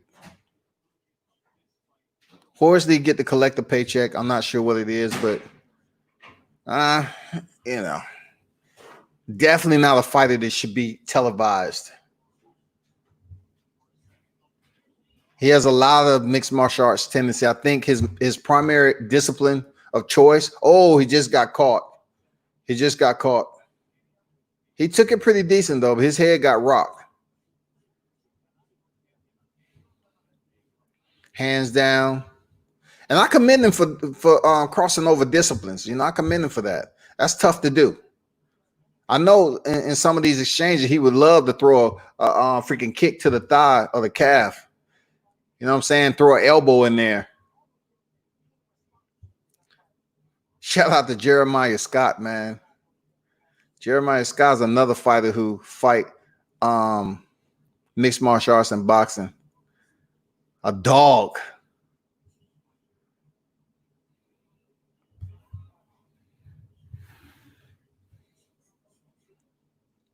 Rodriguez, you can tell he's still green a little bit in a lot of areas, but fundamentally, I like what he presents, man.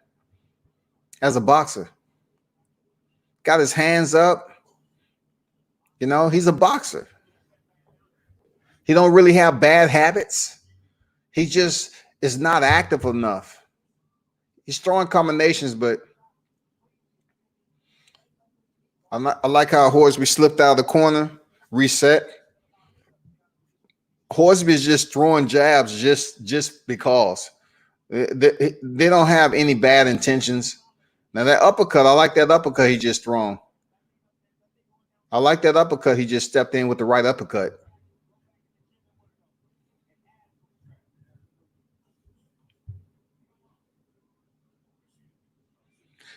Man, shout out to the Philippines, man. This is a Filipino fan. Shout out to Mike Plania, man, that won. Hey, y'all doing y'all thing over there in the Philippines. I've been to the Philippines. I've been to Subic Bay. I've been to Manila. You know, back in the day in the 90s. You know, shout out to the Filipino boxers, man. Real talk. I didn't know what you was talking about, but hey, you see Mike Plania, man, tell him good fight. Very solid fight. He did what he had to do. You know, he put on a solid performance. You see Manny Pacquiao over there? Tell him I say what's up. When he gonna, you know, sign the fight, you know, to face Crawford, man. We're looking for Manny Pac to get back in the ring. Shit, Horsley came on in the last round, but it's not enough. You know, it wasn't enough, but hey, it is what it is, man.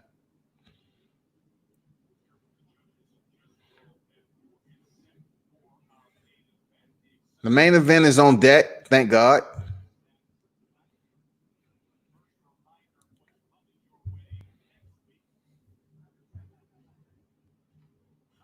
Okay, so you think he's gonna fight Triple G at 168? All right.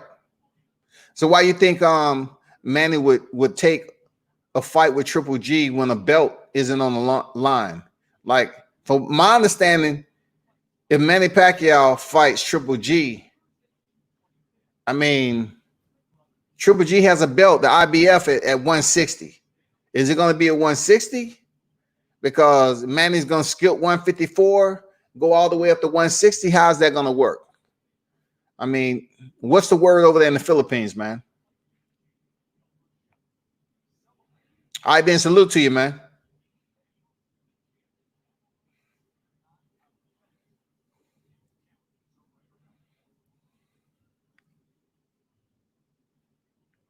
Rodriguez won this easily. Easy.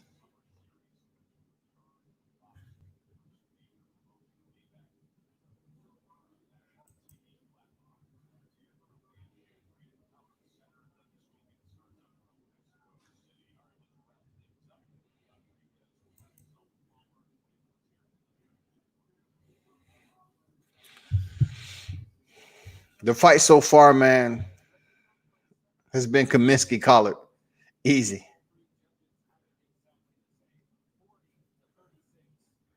Rodriguez looked like shit. I can head out to the bar and get something to eat after this. Let me go throw on some, you know, a collared shirt and some slacks, and let's go out. Went and collected a check. Go celebrate.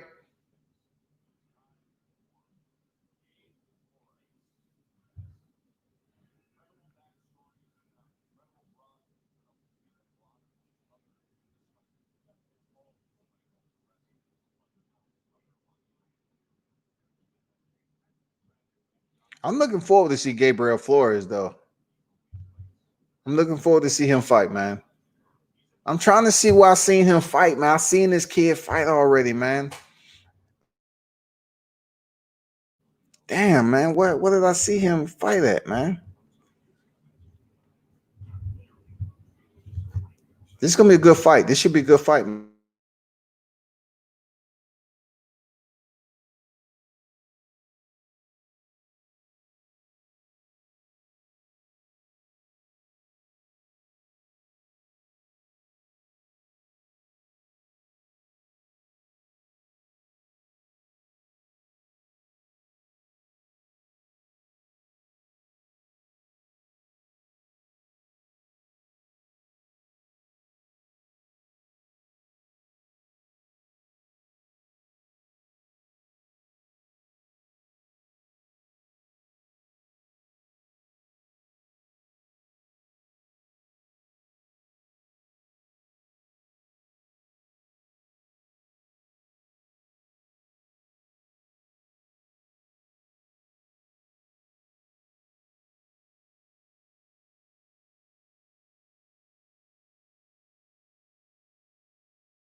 The main event is on its way. Let's get it.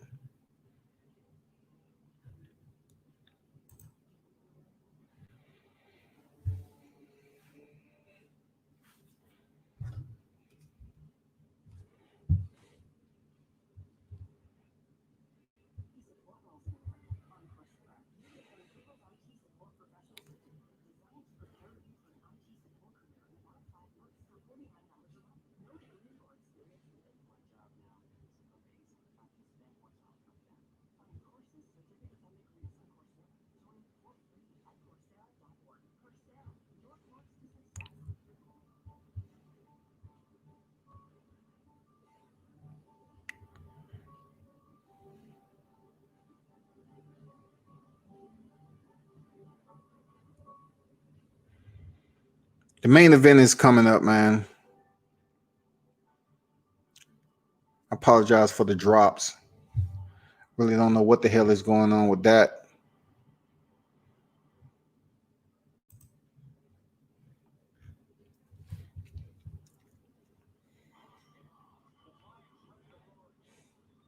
I just can't wait to see the lightweight division get back on deck, man. You know, Teofimo, Vasily Lomachenko. I'm really looking forward to seeing them clash, man, for the unification. I really want to see that fight. I really want to see that fight. You know, waiting for Errol Spence to get back into the ring. If he's fighting Danny Garcia, yeah, definitely.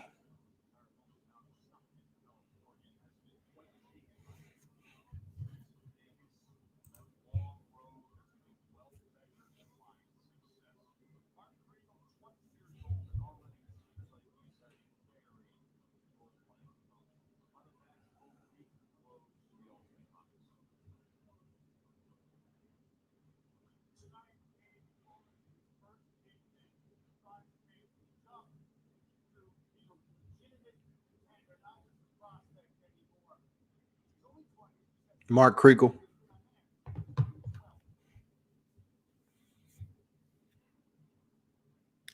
The Impala.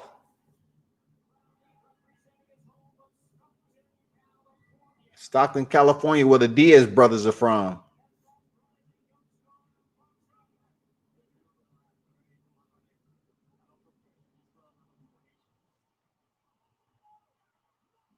That step in left, man. Damn, that step in left hook is crucial. It's crucial. And look what he's working on in the gym. That same step in left hook. If you don't practice the way you play, hey, what to tell you?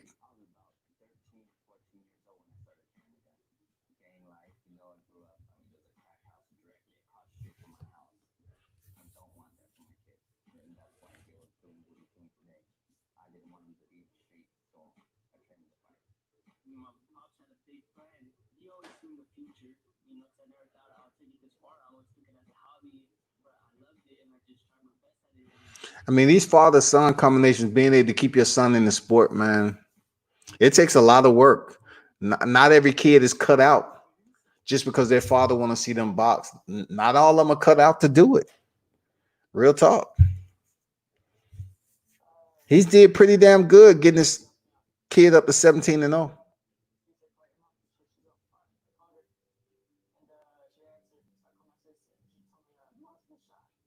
Mm.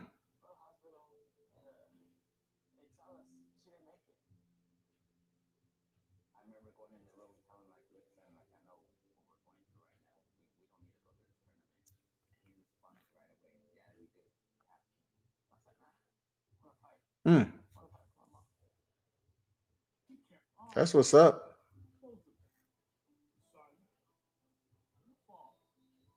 His mom died from a gunshot wound, and he still went to a boxing tournament. He said he wanted to fight for his mom. Man, that's deep love right there. Deep love.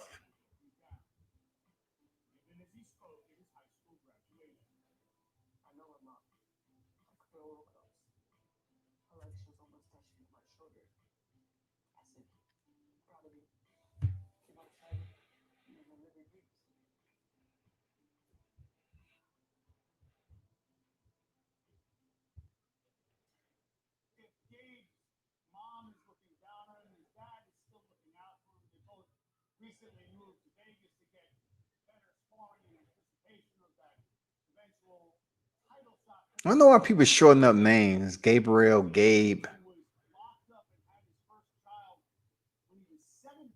That's what I thought. I say his dad looks fairly young.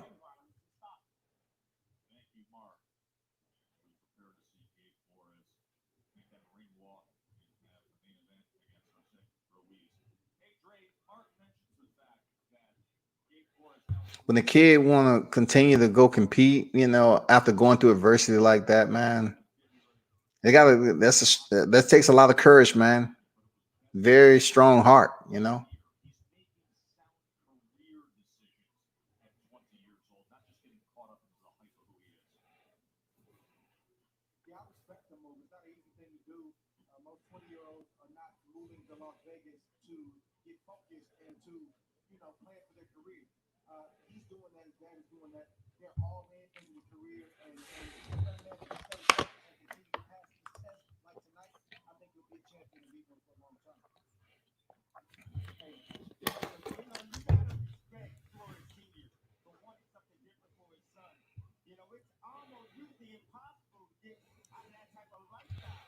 Yeah, the 135 pounds. So they basically a little bit above where they probably compete at is junior lightweight, but they got them down here lightweight.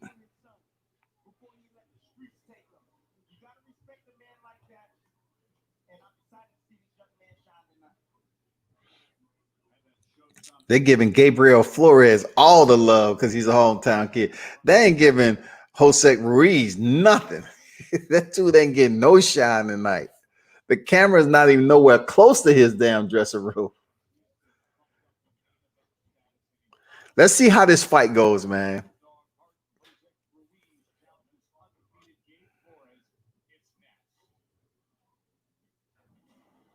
About to make that ring walk.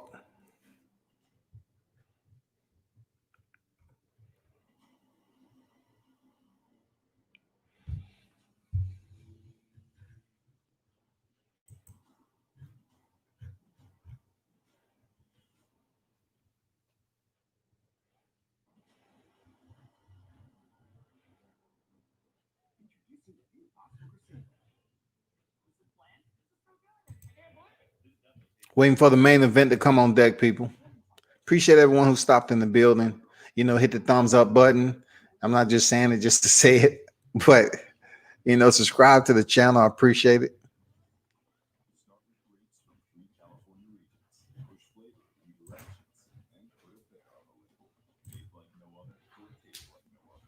It's Top Rank Affair boxing card. The main event is on deck. The hometown guy, Gabriel Flores, is 17 victories, 0 defeats, and 6 knockouts, I believe. Four knockouts, 6 knockouts.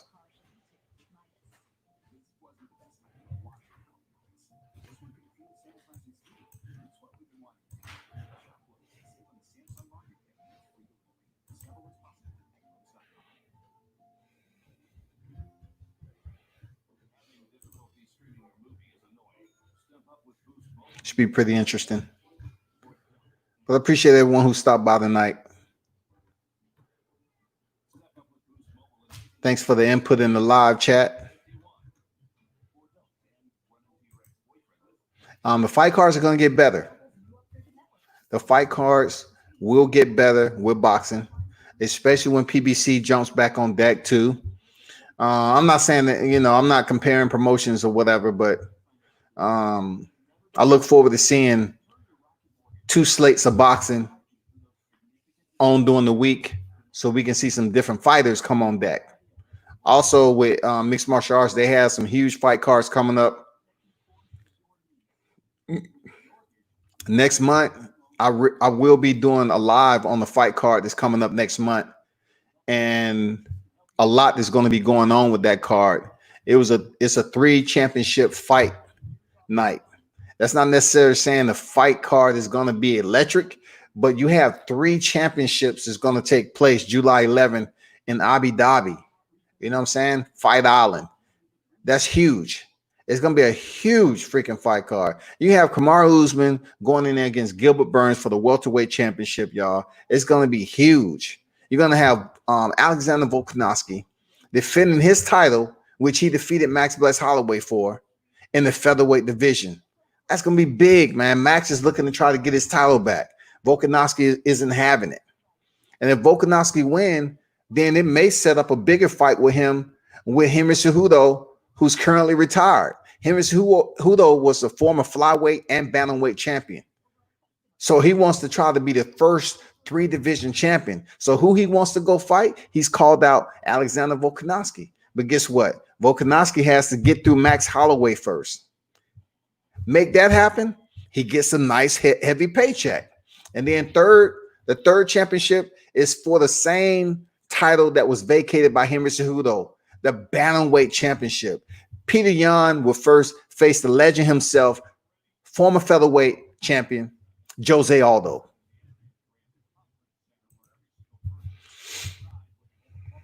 Let's get it. Gabriel Flores Jr. against Josec Ruiz. Ruiz about to make his ring walk.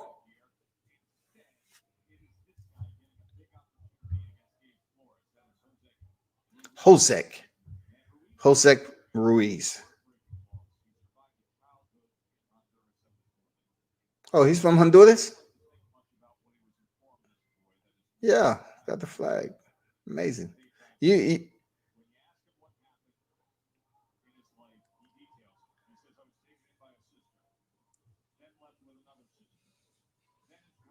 really see Honduras boxers.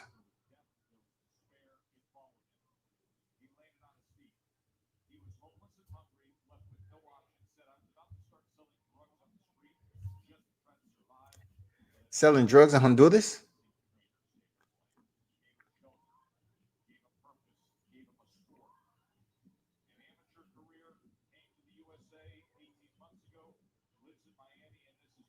Oh.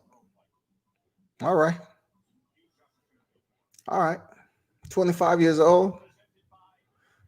This should be a good fight.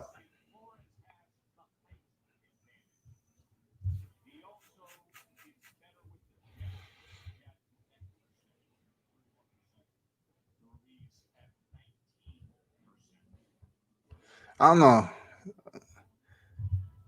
The first time Gabriel Flores is headlined the fight, he might try to go in there and put on the show, man. He might try to get this guy up out of there for real. He seemed confident, seemed loose, like he's been here before. You know, fighting for his mother. He has a lot of momentum on his side, man. Unblemished record. It's a lot going well for Gabriel Flores. Real talk. I look forward to him going in here putting on a damn good show, man.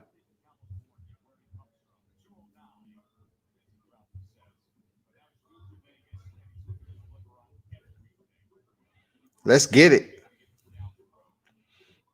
Let's get it.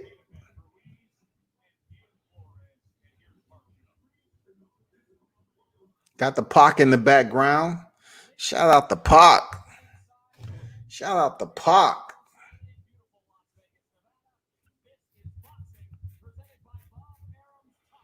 Honduras in the house.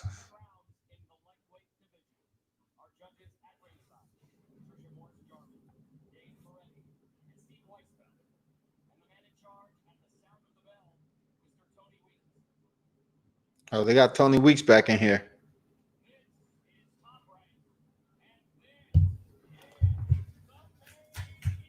Yes, the main event finally.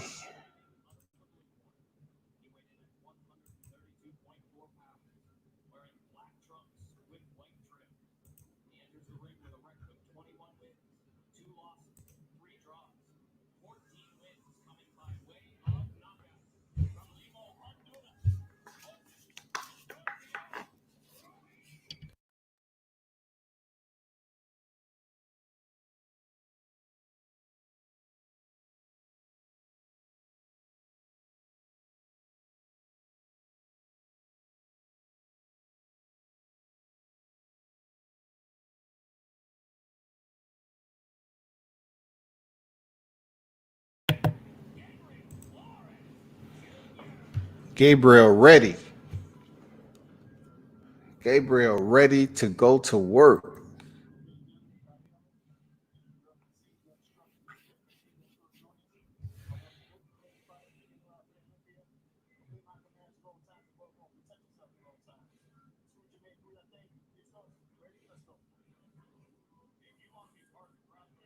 I don't know a little bit about this fight, man. It just seems like for 10 rounds,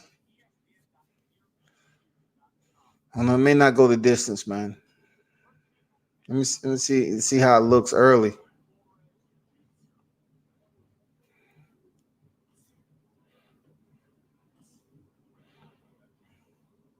Good footwork. I like the movement already from Gabe. It's only a matter of time before he step in with that left hook. That's what he works on in the gym. It's only a matter of time. See how Ruiz takes it. You know what I'm saying?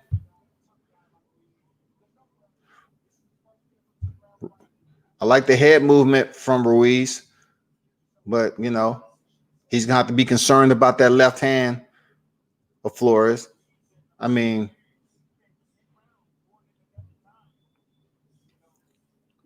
Flores doubling up on the hook to the body already. That left hook to the body, he doubling up already in the first round. I like how he stepped in with that straight right. He's looking loose out there in the first round, looking extremely loose, man. But so far, Ruiz is doing good. He's slipping punches, man. Not taking any damage. He's just trying to gauge the timing because Flores is moving early. Like he's on his bicycle early.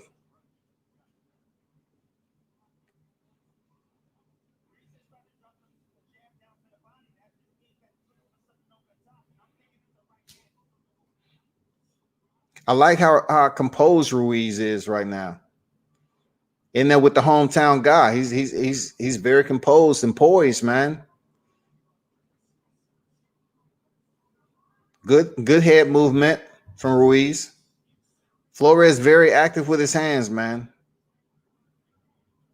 Haven't really landed anything significant yet, but you can see it's only first round. You can see it getting better as the rounds go. Oh, look how he slipped that. He missed all those punches though, but you saw how he slipped and pivoted out.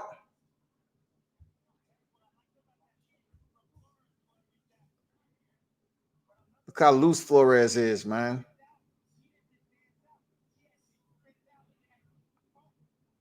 Don't get too complacent though. Ruiz is still there.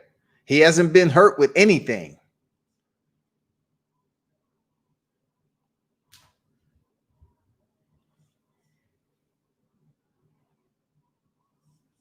He's making Flores miss a lot with all that movement.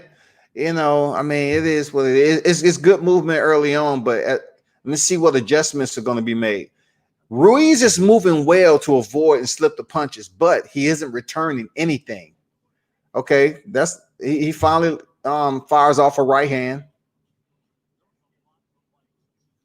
Okay, combination on the inside. Okay, he lands a right on the inside. Ruiz. He waits. He waits to the end of the first round to really put in the best work of the round. That was a Flores round, easy. He was more active.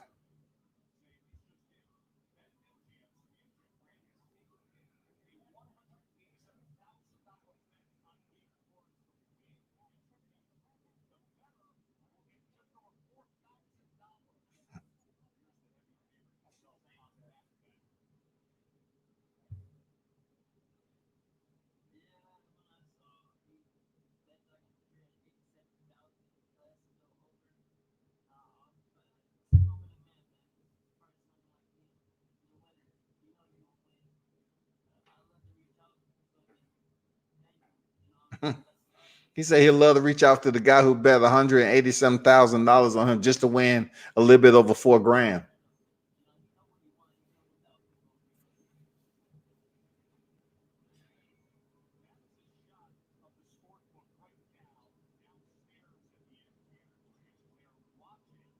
Come on, get back to the fight, man. Get back to the fight. Second round of scheduled 10 round. Ruiz lunging in with the left. Both fighters are orthodox. Jab to the body by Ruiz.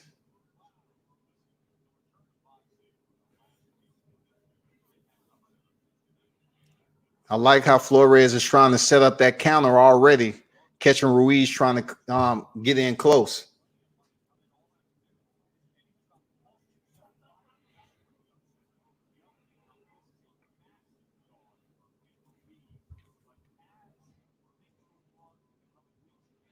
This is a pretty good fight, but you can tell the best ain't there yet. Like, they haven't got to the best rounds yet. It's only second round, but you can tell it's going to heat up. Both of the fighters are getting loose.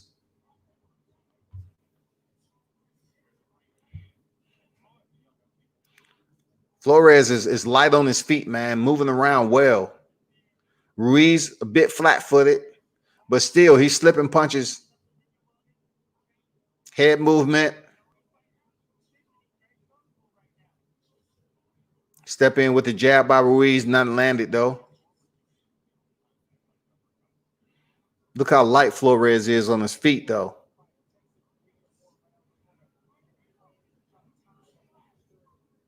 He move around the ring like it's butter. Oh, he caught him with a left hook.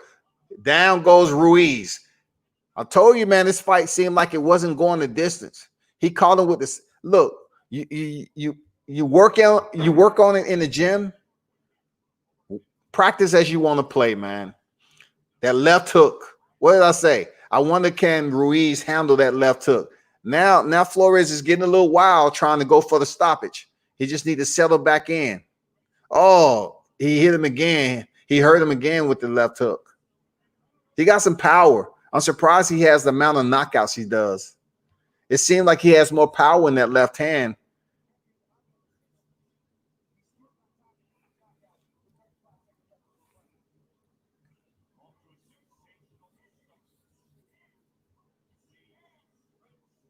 He's trying. Flores trying to go for that left hook again, man. His left hook is much different than Mike Plania. You know, Mike, he throws his left hook out of nowhere from the hip. He whips it out there. Flores is a lot more technical sound with his hook.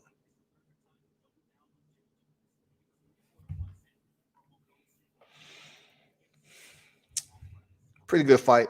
Pretty good fight. But I just see it not going the distance, though. And that's why right there, I think Flores is on a whole nother level than Ruiz. Even though you haven't seen much work, Flores is getting warmed up and everything. And I really think he's going to take it, the old boy. You know, Josec Ruiz.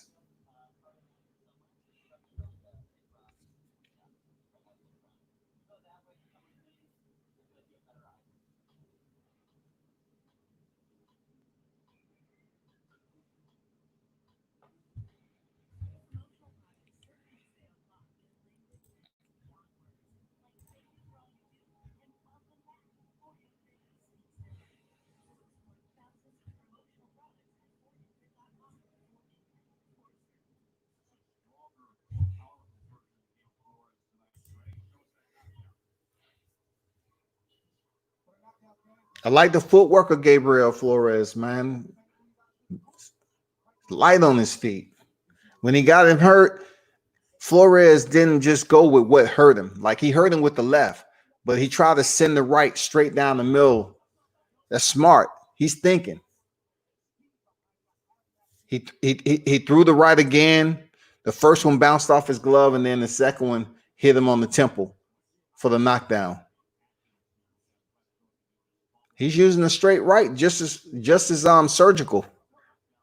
He's very, very accurate, man, on landing that right hand on Ruiz.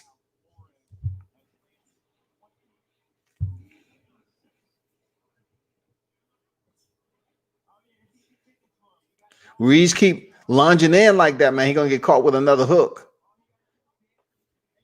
I like his head movement, but he's just jumping into the pocket like that with a pretty sound, accurate boxer as Flores. He's gonna find himself sunbathing under the lights.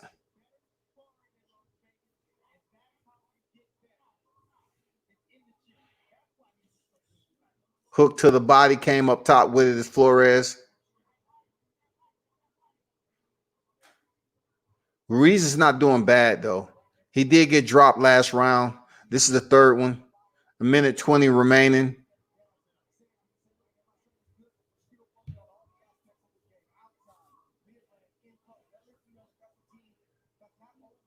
Like how he rolled with that punch, that right hand that came down. Flores rolled with it. Flores taking this round off. He's not as busy. Approaching a minute in the round. He's probably saying, I'm ahead of this fight. I'm going to take this round off, it's a 10-round fight. He may not feel Ruiz is going to get any better than what he got right now. He may just be trying to conserve energy and set him up for another power shot. Either the left hook or the straight right.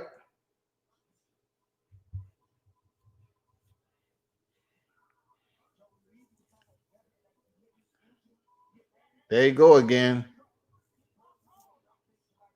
He's trying to close out the round strong. There, Flores Jr.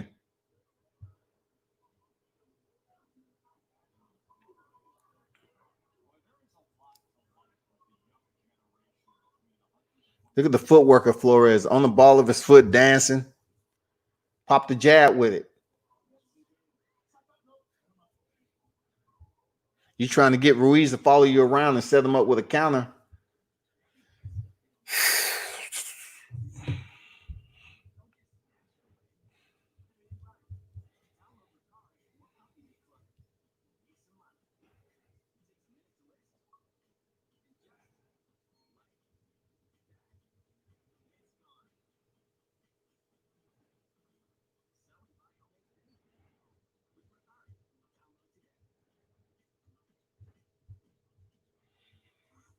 Fourth round coming up.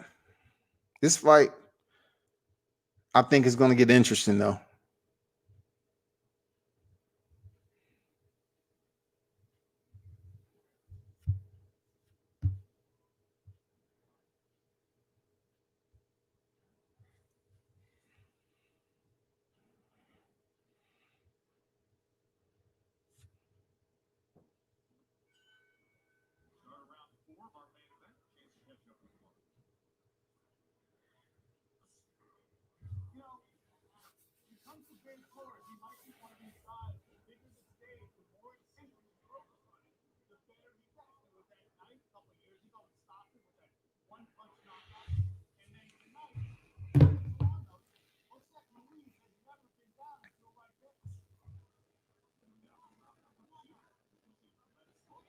So Ruiz's first knockdown came tonight. Interesting.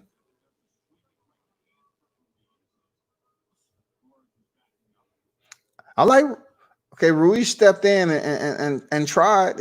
He was just out of range because Flores' footwork. You gotta compliment Flores for having that solid footwork to get out of the way of that power shot that probably could have did some damage. Look at Flores' counters, man. Look at how his foot is complementing his punching on his counters. Very pretty. He's light. Float like a butterfly. Sting like a bee. Gabriel Flores came to fight. Just watching, you will see.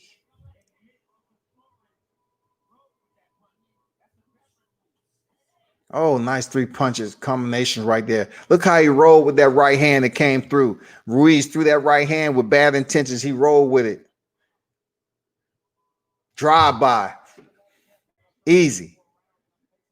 Ruiz can't get nothing. He can't really touch Flores with nothing. It's not like he ain't trying. He ain't touching him with nothing.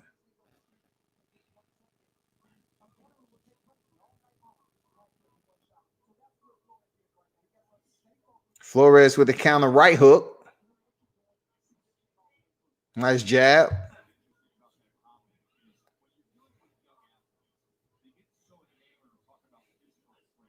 Oh, okay, Ruiz. That's the best shot of the fight right there for Ruiz. Hit him with that straight right.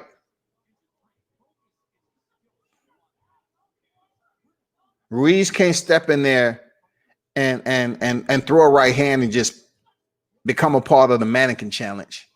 You just can't sit up there and do that with a fighter like Flores that's going to return that energy immediately. He's going to FedEx your return straight back to you. That's what he's doing. Ruiz can't step in there and expect not to get hit. Once he throws his once he gets off, throws his combination, his punch, he just can't stand there and wait to see what's going to come back. You can't do that. That's not even smart. You can't do that. What's going on, D-Ray? How you feel, man? It's World Combat Sports Salute, the best punch of the fight. Yeah, man. Yeah, for sure. Appreciate you dropping through, man.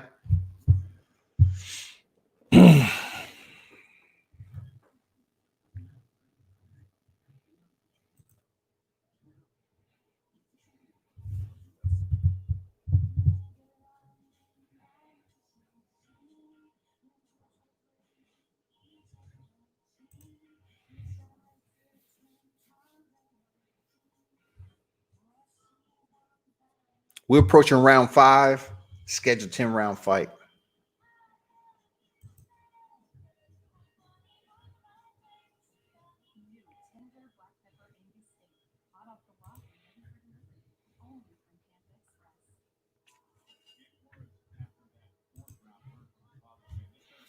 Hope everybody have a wonderful weekend, man. Tomorrow is Friday.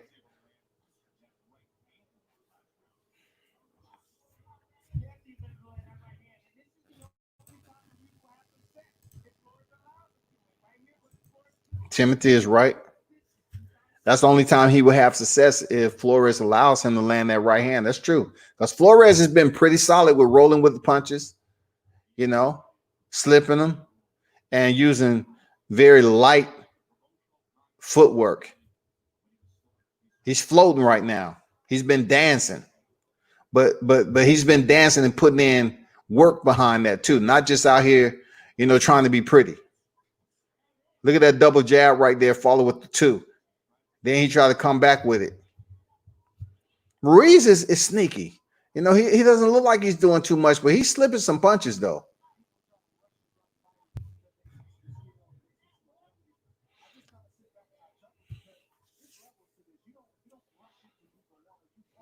Ward says levels of this. Yes, we know. Flores moving to his left, back to his right.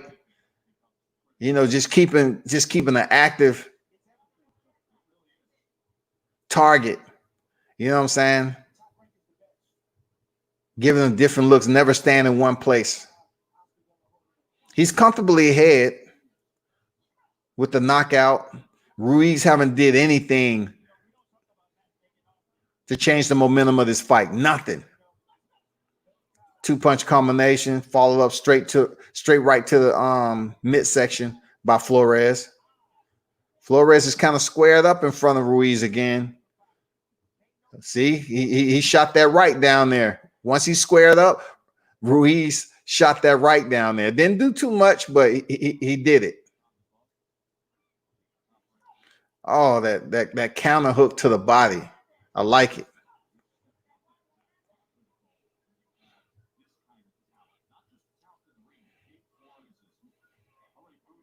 Fighters clinch. Gabe come up top with the left hook. Of course, he's going to go out the clinch with the left hook. That's his bread right there. Butter, man. Fighters clinch. It's the most clinching we've seen in the fight so far.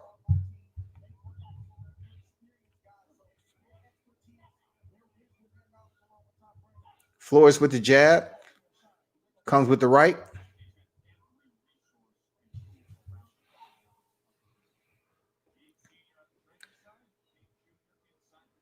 Ruiz is very poised, even though he's behind in this fight.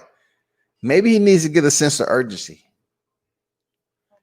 Because he's behind big time. With the knockdown, he needs to get on the ball.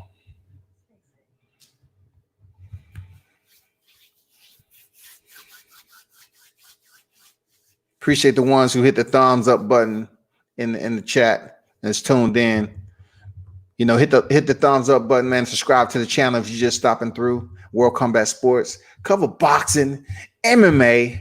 If you got some grappling on, which, you know, I don't cover grappling on here, you know what I'm saying? But if you ever want to have a conversation about it, to my scope, yeah, we can do that or whatever. But primarily boxing, MMA. You know what I'm saying?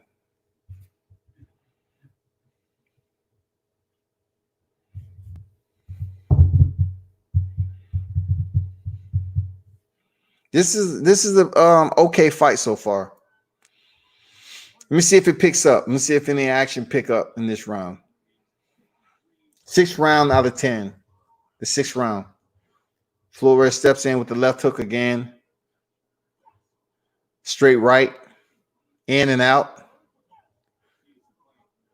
Every time Ruiz want to close distance, Flores either fires off the left or the right. It don't matter. He's having so much success.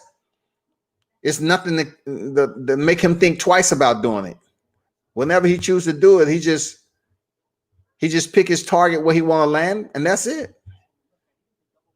He has no problem landing some solid shots on Ruiz.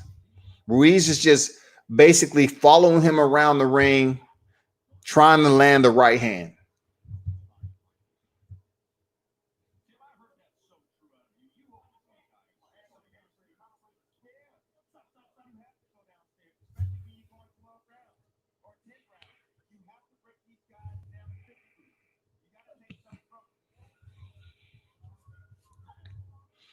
Nice stiff jab by Flores, man. I would like Flores to just throw a little bit more, you know, tighten up and throw some combinations, man. There you go. There you go. Not just one punch, you know, with the hook, move. You know, throw a 3-punch combination, man. He's there for the taking. Ruiz ain't moving that much. He's there. He's there. He's just going to walk him down. He's there for the counter. So since he's pursuing Flores, that's why Flores kind of think it's easy just to throw one punch on the counter and see if he's able to catch him again. Because all Ruiz is doing is just walking him down. See how he just bounced that jab off his head? It's just easy.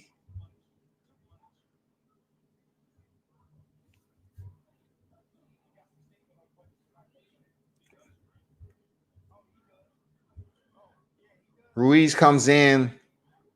Oh, he called him again with the left. He called him again. Tom Ruiz attempted to land some punches on the inside. Flores came out and made him pay.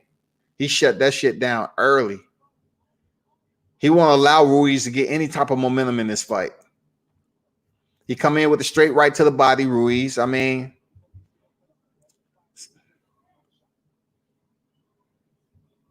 Flores is showing out a little bit. Ruiz threw that right hand out here. Flores is, you know, calling him in, you know, trying to get some excitement going in between the two, trying to get some more, you know, work out of Ruiz. You know, to get him to come forward a little bit more so he can try to set him up with that hook again. You know what I'm saying? Said, bring your ass on in here again, man. Keep on walking. Keep on following me around the ring so I can have an easy fight. This has almost been like, you know, easy day at the office for Flores. He ain't really been put in any type of trouble. He's having an easy go, man. Easy go. It doesn't get any easier than this. And, you know, being televised, having your fight moved up to the main event, I think he can put more effort and increase his volume of punches. You know, that's what I think. Seriously, I think Flores has the, you know, the gas tank to do it. He's light on his feet. Come on, shake and bake, man. Shake and bake. Cook. Give us a show, man. Your fight was moved up to the main event. This is the 7th round. There you go. Let's see you cooking there, Flores. Ruiz is not giving Flores any reason not to do what he's doing. But I commend Flores for his being light on his feet, man, in boxing. Stepping in with that hook to the body or up top to the head.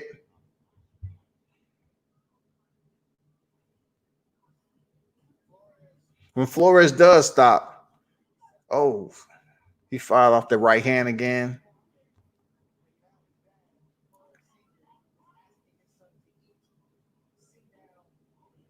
Right hand land by Ruiz.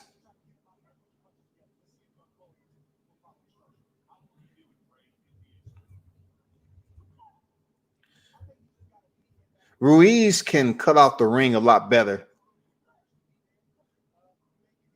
You can tell he's a tough fighter. He's just following Flores around the ring, and he's not really cashing in on anything. He's not scoring. He is slipping some punches, but he's just not touching the scorecards anyway. He's just basically following the leader. He tried to fire the damn right hand, and Flores just moved back out of that, very aware of what's going on with Ruiz. Very slick, man. Very, very slick Flores Jr. Very slick.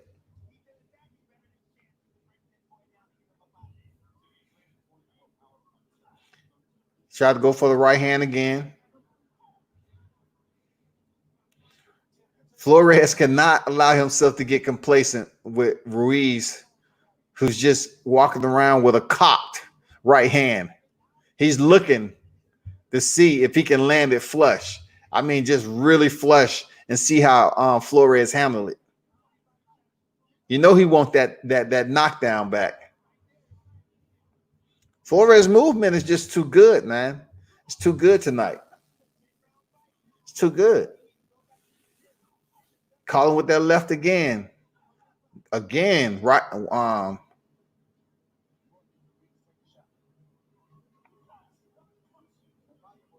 Okay, that was a left. Ruiz landed the left. It didn't do any damage. It didn't stop the flow of Flores at all. Flores still on the move. Pop the jab. Nice, solid jab. Ruiz need to do a lot better job at cutting off the ring, man. You can't walk down a motherfucker all the way to the 10th round and you behind. You got to learn how to cut the ring off, Ruiz. You're just walking around, following this guy and dodging counter shots. If you're going to pursue him the way you do it, you got to come in with a hook to the body. You got to set up the right hand a lot better. You just can't walk in there and expect to get close and throw an overhand right on a guy like Flores who's light on his feet.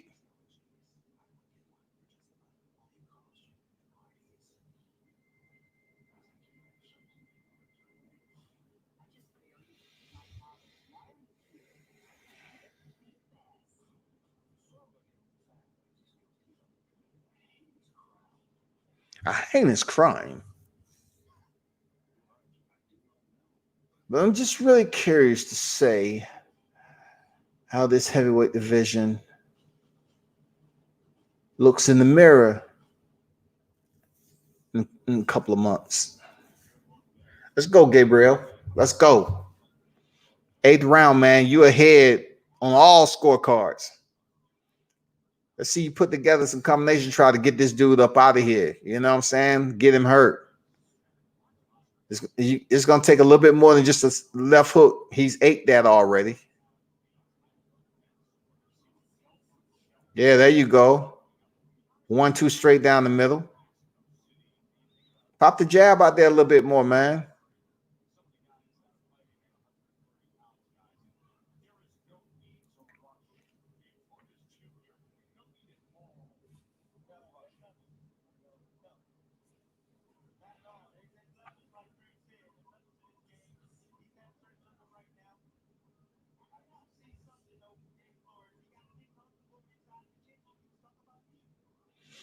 Timmy said Gabriel Flores had to get comfortable inside the kitchen. He right.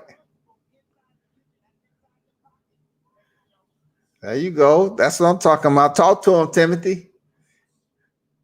Inside the kitchen mean in the pocket.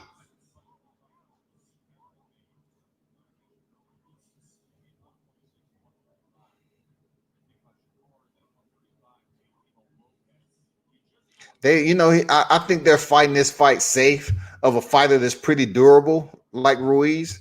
They ain't trying to come in here and headline a card and go through any type of adversity. They ain't trying to do that. They're not trying to do that. I think Flores do feel that Ruiz is partially still a little dangerous, even though he really haven't landed consistently every round. He's still dangerous. Flores is standing on his damn bicycle, moving around, sitting on his punches a little bit, getting his combinations off. Really, really fighting a smart fight. I would like to see the jab a little bit more from Flores. Throw the jab just a little bit more, man. Throw the jab. Let's go. If you're going to move around and be light on your feet, just pop the jab out there a little bit more.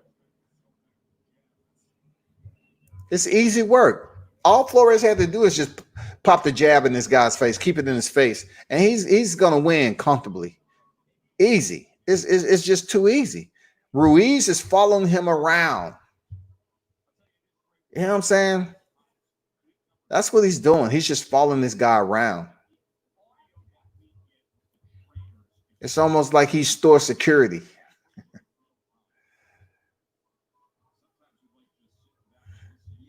I mean, the fight is okay. It's not a boring fight, but Flores is, basically playing it safe. I don't blame him. Go ahead and get this fight out the way. I don't know what type of fight, training camp he had, but he's well ahead on the scorecards. So why try to go in there and do anything? If the opening presents itself for him to do some damage and he know the right combination to be applicable for that opening, I mean, let it get off. Let it flow. But right now, Flores is just moving on the outside perimeter. It's all right, man. It's all right, But don't take nothing away from Flores. He's doing everything he need to do. Don't take nothing away from him, man.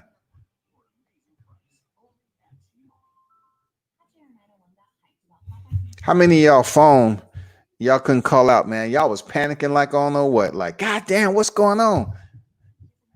The tower systems was down from T-Mobile. The network was down. I bet people was having a freaking serious problem.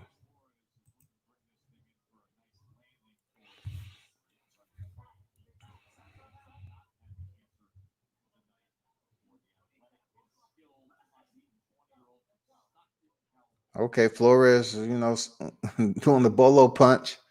He thought about it. Still moving.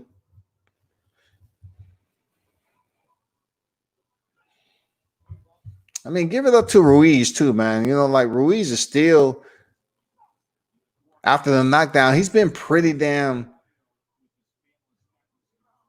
content to follow Flores around, and whenever he's given a chance to get off a combination, he will. I mean, he's trying, but Flores is moving. Never in one spot for a long period of time. He's fighting smart. He's boxing, and that's what it's about. It's boxing. It may not look pretty all the time, but the sport is called boxing. Period. It's called boxing. And what Flores is doing is boxing. It's up to Ruiz to stop that shit. 3 punches down range for Flores. Ruiz, he's not affected. He's been good ever since the knockdown in the first. So he gets on the inside and Ruiz goes to the body, a left and right to the body, but nothing. And the bad thing about Ruiz, his hands are down when he gets on the inside. That's why Flores always goes up top. It's just easy for him to do that. If Ruiz is going to get in close and then go hooks to the body, his head is open.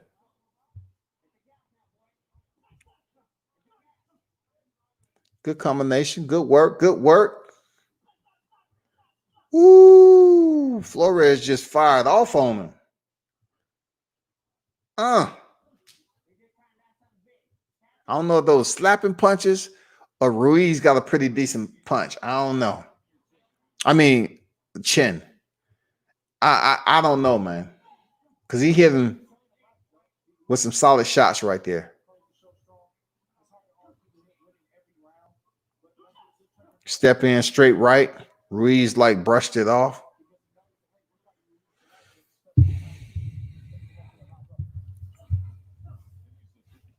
Ruiz is game, man, but he just don't have a sense of urgency to get in on a fighter like Gabriel Flores.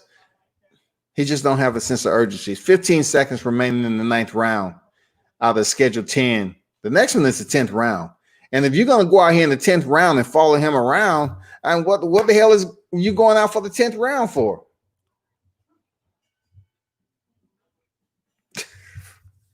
Flores got there and looked back at it like,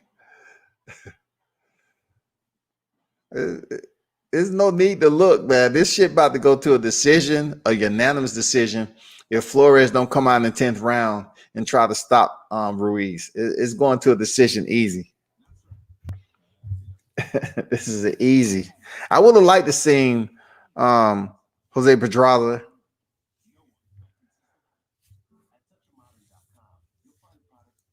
Everybody want to fight Pedraza, man. Pedraza.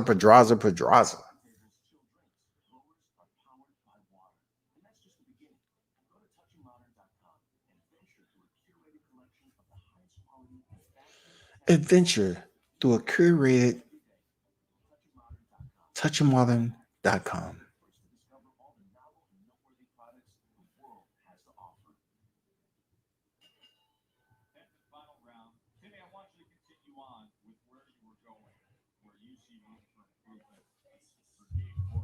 Flores comes out with a stiff 1-2, pop the head back of Ruiz.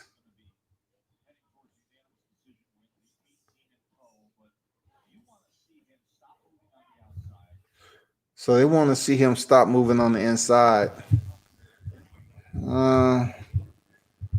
With a fighter that's 17-0, they trying to make sure. I mean, I thought Flores boxed. Okay, whether they want him to sit down and put in a little bit more work in the pocket, that's all opinion. You're talking about boxers. You're talking about Timothy Bradley.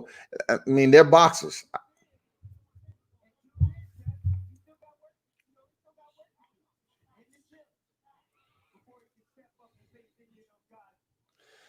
You know where Flores might have problems also if he gets somebody that can fight with him on the inside and go to the body and slow him down. Because tonight he hasn't really been touched. All that moving around on the outside, you're not going to be able to do everything. You're not going to be able to do that to everybody. And the way Flores is kind of fighting, that's how I think the mentality is for Ryan Garcia. Ryan Garcia has this same mentality right here. But the one thing about Ryan, he fights straight up. He boxes straight up. But a lot of what Flores has been able to do is stick his counter shots.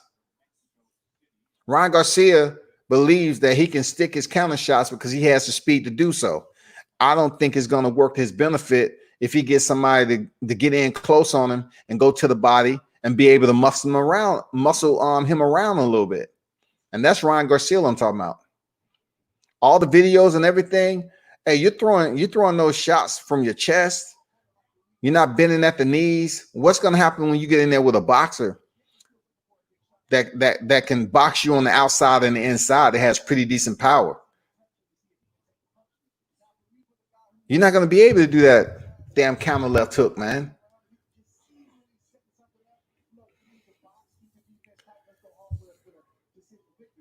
$40 seconds remaining, man. Flores got an easy ticket tonight. Earned a knockdown. He boxed. I'm not going to say he should stay in the pocket. There is something he should work on. That might have been a game plan for them to come in here and say, you know, let's go over here and use this game plan and strategy towards Ruiz. And Ruiz allowed him to get away with it for 10 rounds. 15 seconds remaining. Easy work.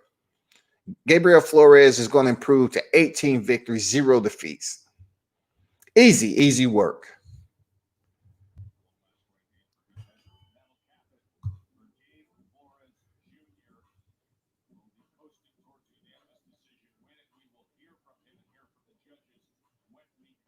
He's probably talking about his mom or something like that. It was good. It was a good fight. It wasn't better than Collard.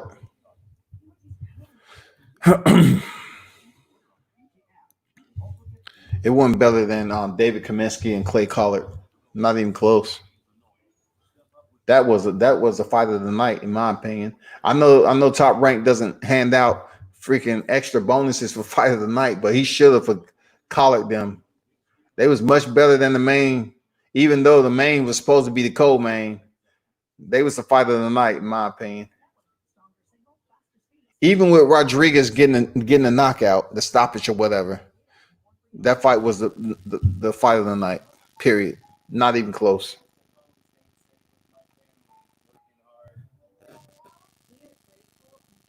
Let's go get to the decision. Hey, drop your comments on here, man. One last time. If you have any comments about the fight, hey, I know the hardcore fight fans, you know, you might not have much to say because a lot of fight fans like to kind of focus on the higher names or whatever. But fight card is a fight card, y'all. It wasn't too much to comment on. How did y'all like Flores? What do you think about Flores' performance? And what did you think about the fight card in general? We have to the end of the decision. If I don't give any comments or input, I'm out. Tomorrow's Friday. Best wishes to everybody to have a safe weekend, man. It's still crazy out there. Jose Pedraza, manager, positive for COVID-19, and they didn't even let him fight. There goes the main event. Done. That's going to be the issue. With some of these fight cards, if they put them together, we might see a dropout unless they tighten up on the procedure. Do 30 days out. Don't do 14. So at least they can go through the process and get them right and then go. Shout out to Charles Russo. I heard his live earlier, and he mentioned about the 30 days COVID testing. Hey, that's good. That's a good point he made.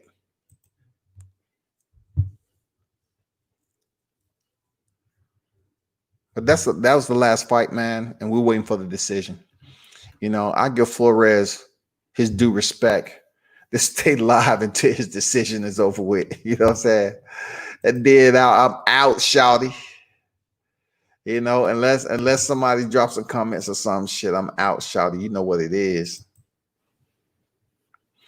D-Ray said, World Combat Sports salute the best punch of the fight. So it's the name. Ken, what are you talking about? It's the name. What name?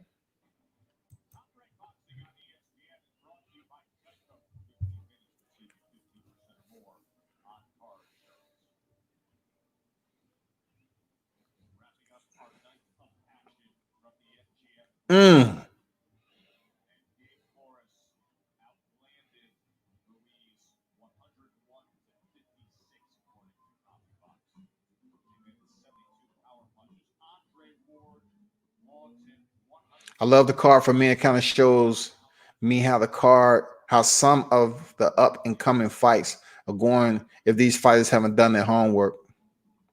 True words, true words. I mean, I like looking at cards like this, man. It's, for me, it's educational and get a little gauge of some of these fighters that's coming out. If it wasn't for the COVID-19, these guys wouldn't even be on TV, some of them.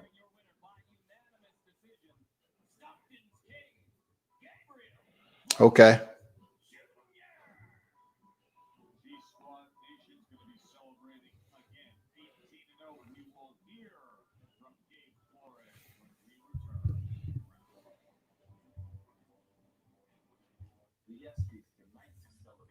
Gabe is a talented fighter.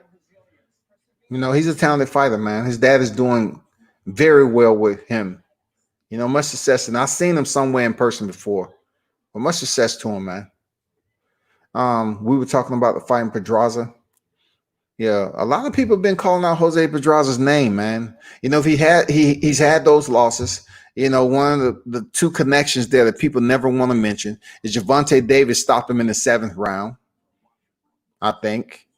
And then, Vasily Lomachenko went the distance. So I'm thinking, okay, Gervonta Davis faced Vasily Lomachenko. Why people have been talking about Vasily with dog tank?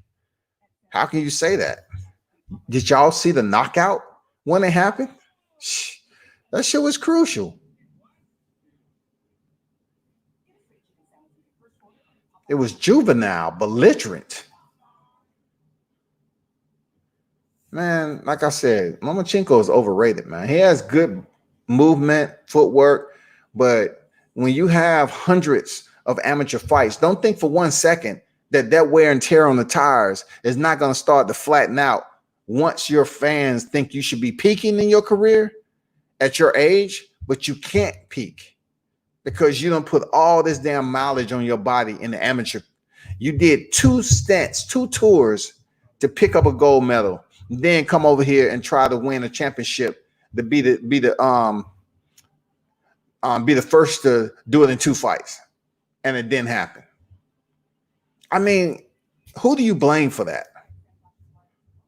You try to come over here and basically do what Carissa Shields tried to do. You try to hurry up and set some records, and it didn't work out for you to a point.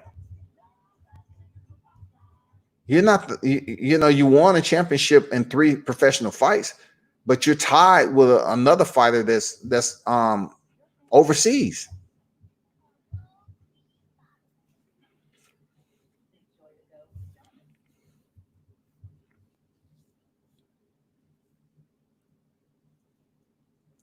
Yeah, I didn't know why, man. You never know. He might have been trying to think that he can go out there. He said, I can't understand why Pedraza would try to fight Tank like he did. I'm just excited boxing is back. I agree, man. I'm on the same sheet of music with you. I'm glad boxing is back. It's going to be even more accompanying when PBC or Showtime returns to the big screen too. So we can start seeing a different fluctuations of boxers from 2 different promotions. That's going to make it even better. Because right now we pretty much know the Top Rank going to put out, and they're having cards back to back, whenever they are. So when next month come around, we get to see PBC and all them. Let's go.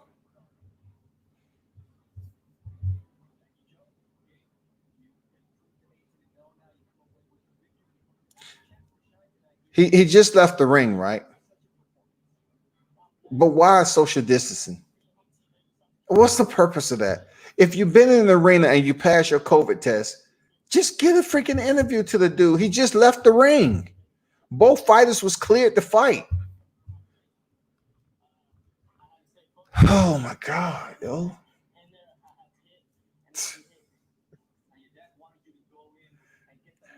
These balls standing 7 feet apart.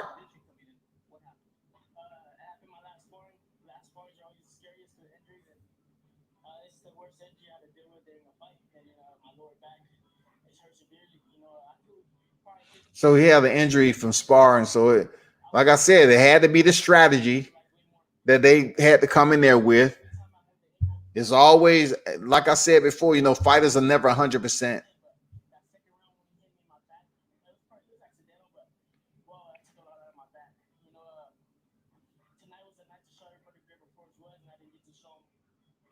So that was the fight strategy. He had a hurt back in sparring.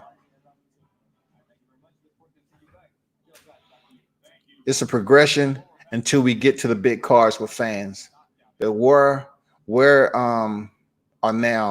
now on our way. Yeah, true. We on our way, man. We on our way, and I just can't wait to the different squads link up. During the week, man, with these fight cards. That's what I can't wait. I really want to see some other fighters get on here. I can't wait to the end of the year in about 3 months when we really start seeing some big fights take place. Shout out to Gabriel Flores getting an 18th victory. But you know what we waiting on? We waiting on Errol Spence. We want to see how he look against DSG if that's the case. I want to see Manny Pacquiao. I'm hoping and praying that him and Terrence Crawford sign that fight.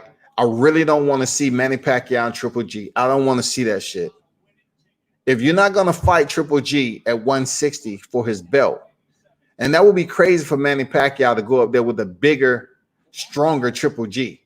Don't do nothing stupid like that at your age. The last remembrance, you don't want people seeing you face down against a fighter like Triple G, who I don't think you can hurt. I don't think Manny Pacquiao can hurt Triple G. I don't see it happening. Basic cable fights. Thanks. Yeah. Let me cut this off because this is not in the game plan. Mississippi Mass Choir. Nope, we done with that.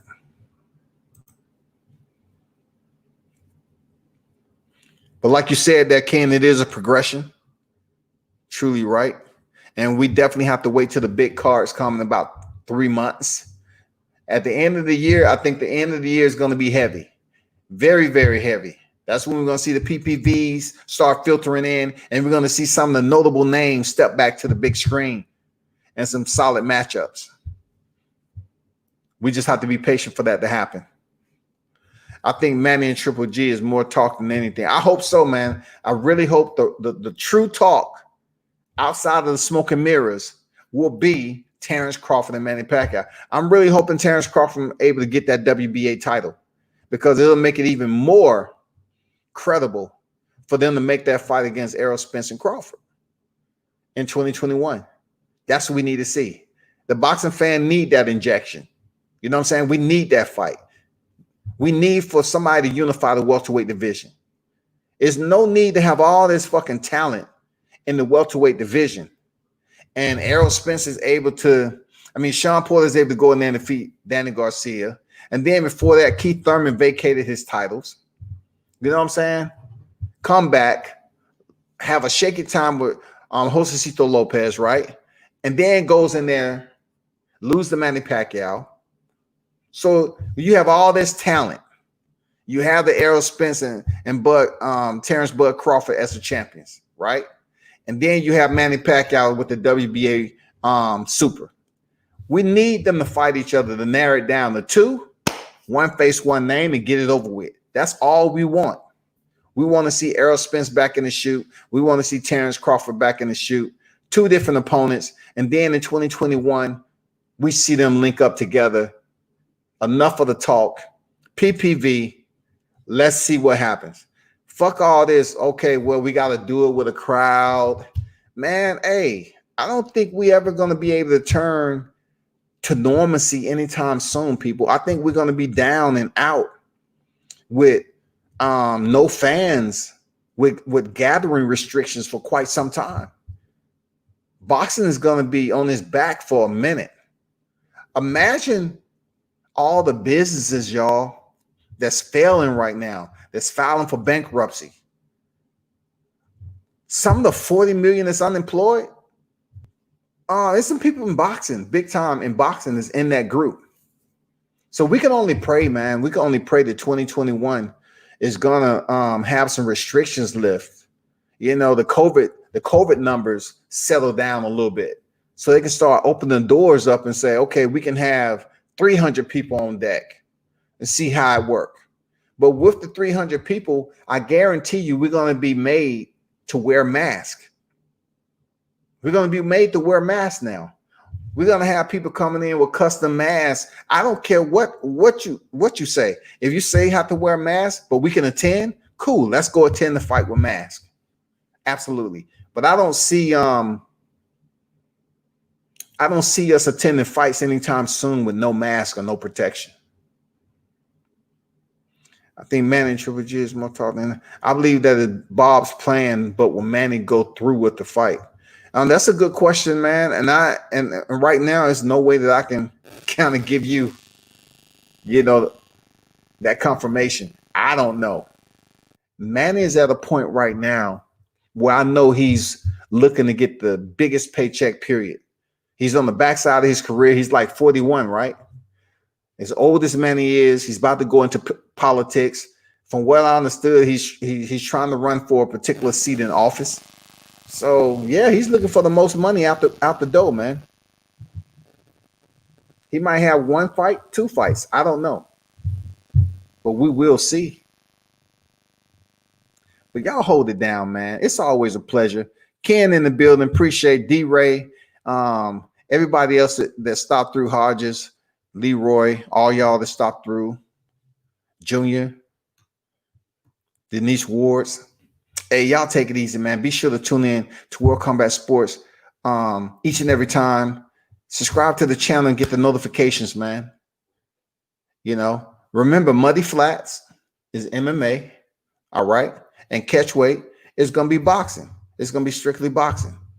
So this is Catchweight episode. So y'all be sure to stay tuned and share the content. And I always appreciate y'all stopping through. Salute to you. And turn up and tune in to World Combat Sports.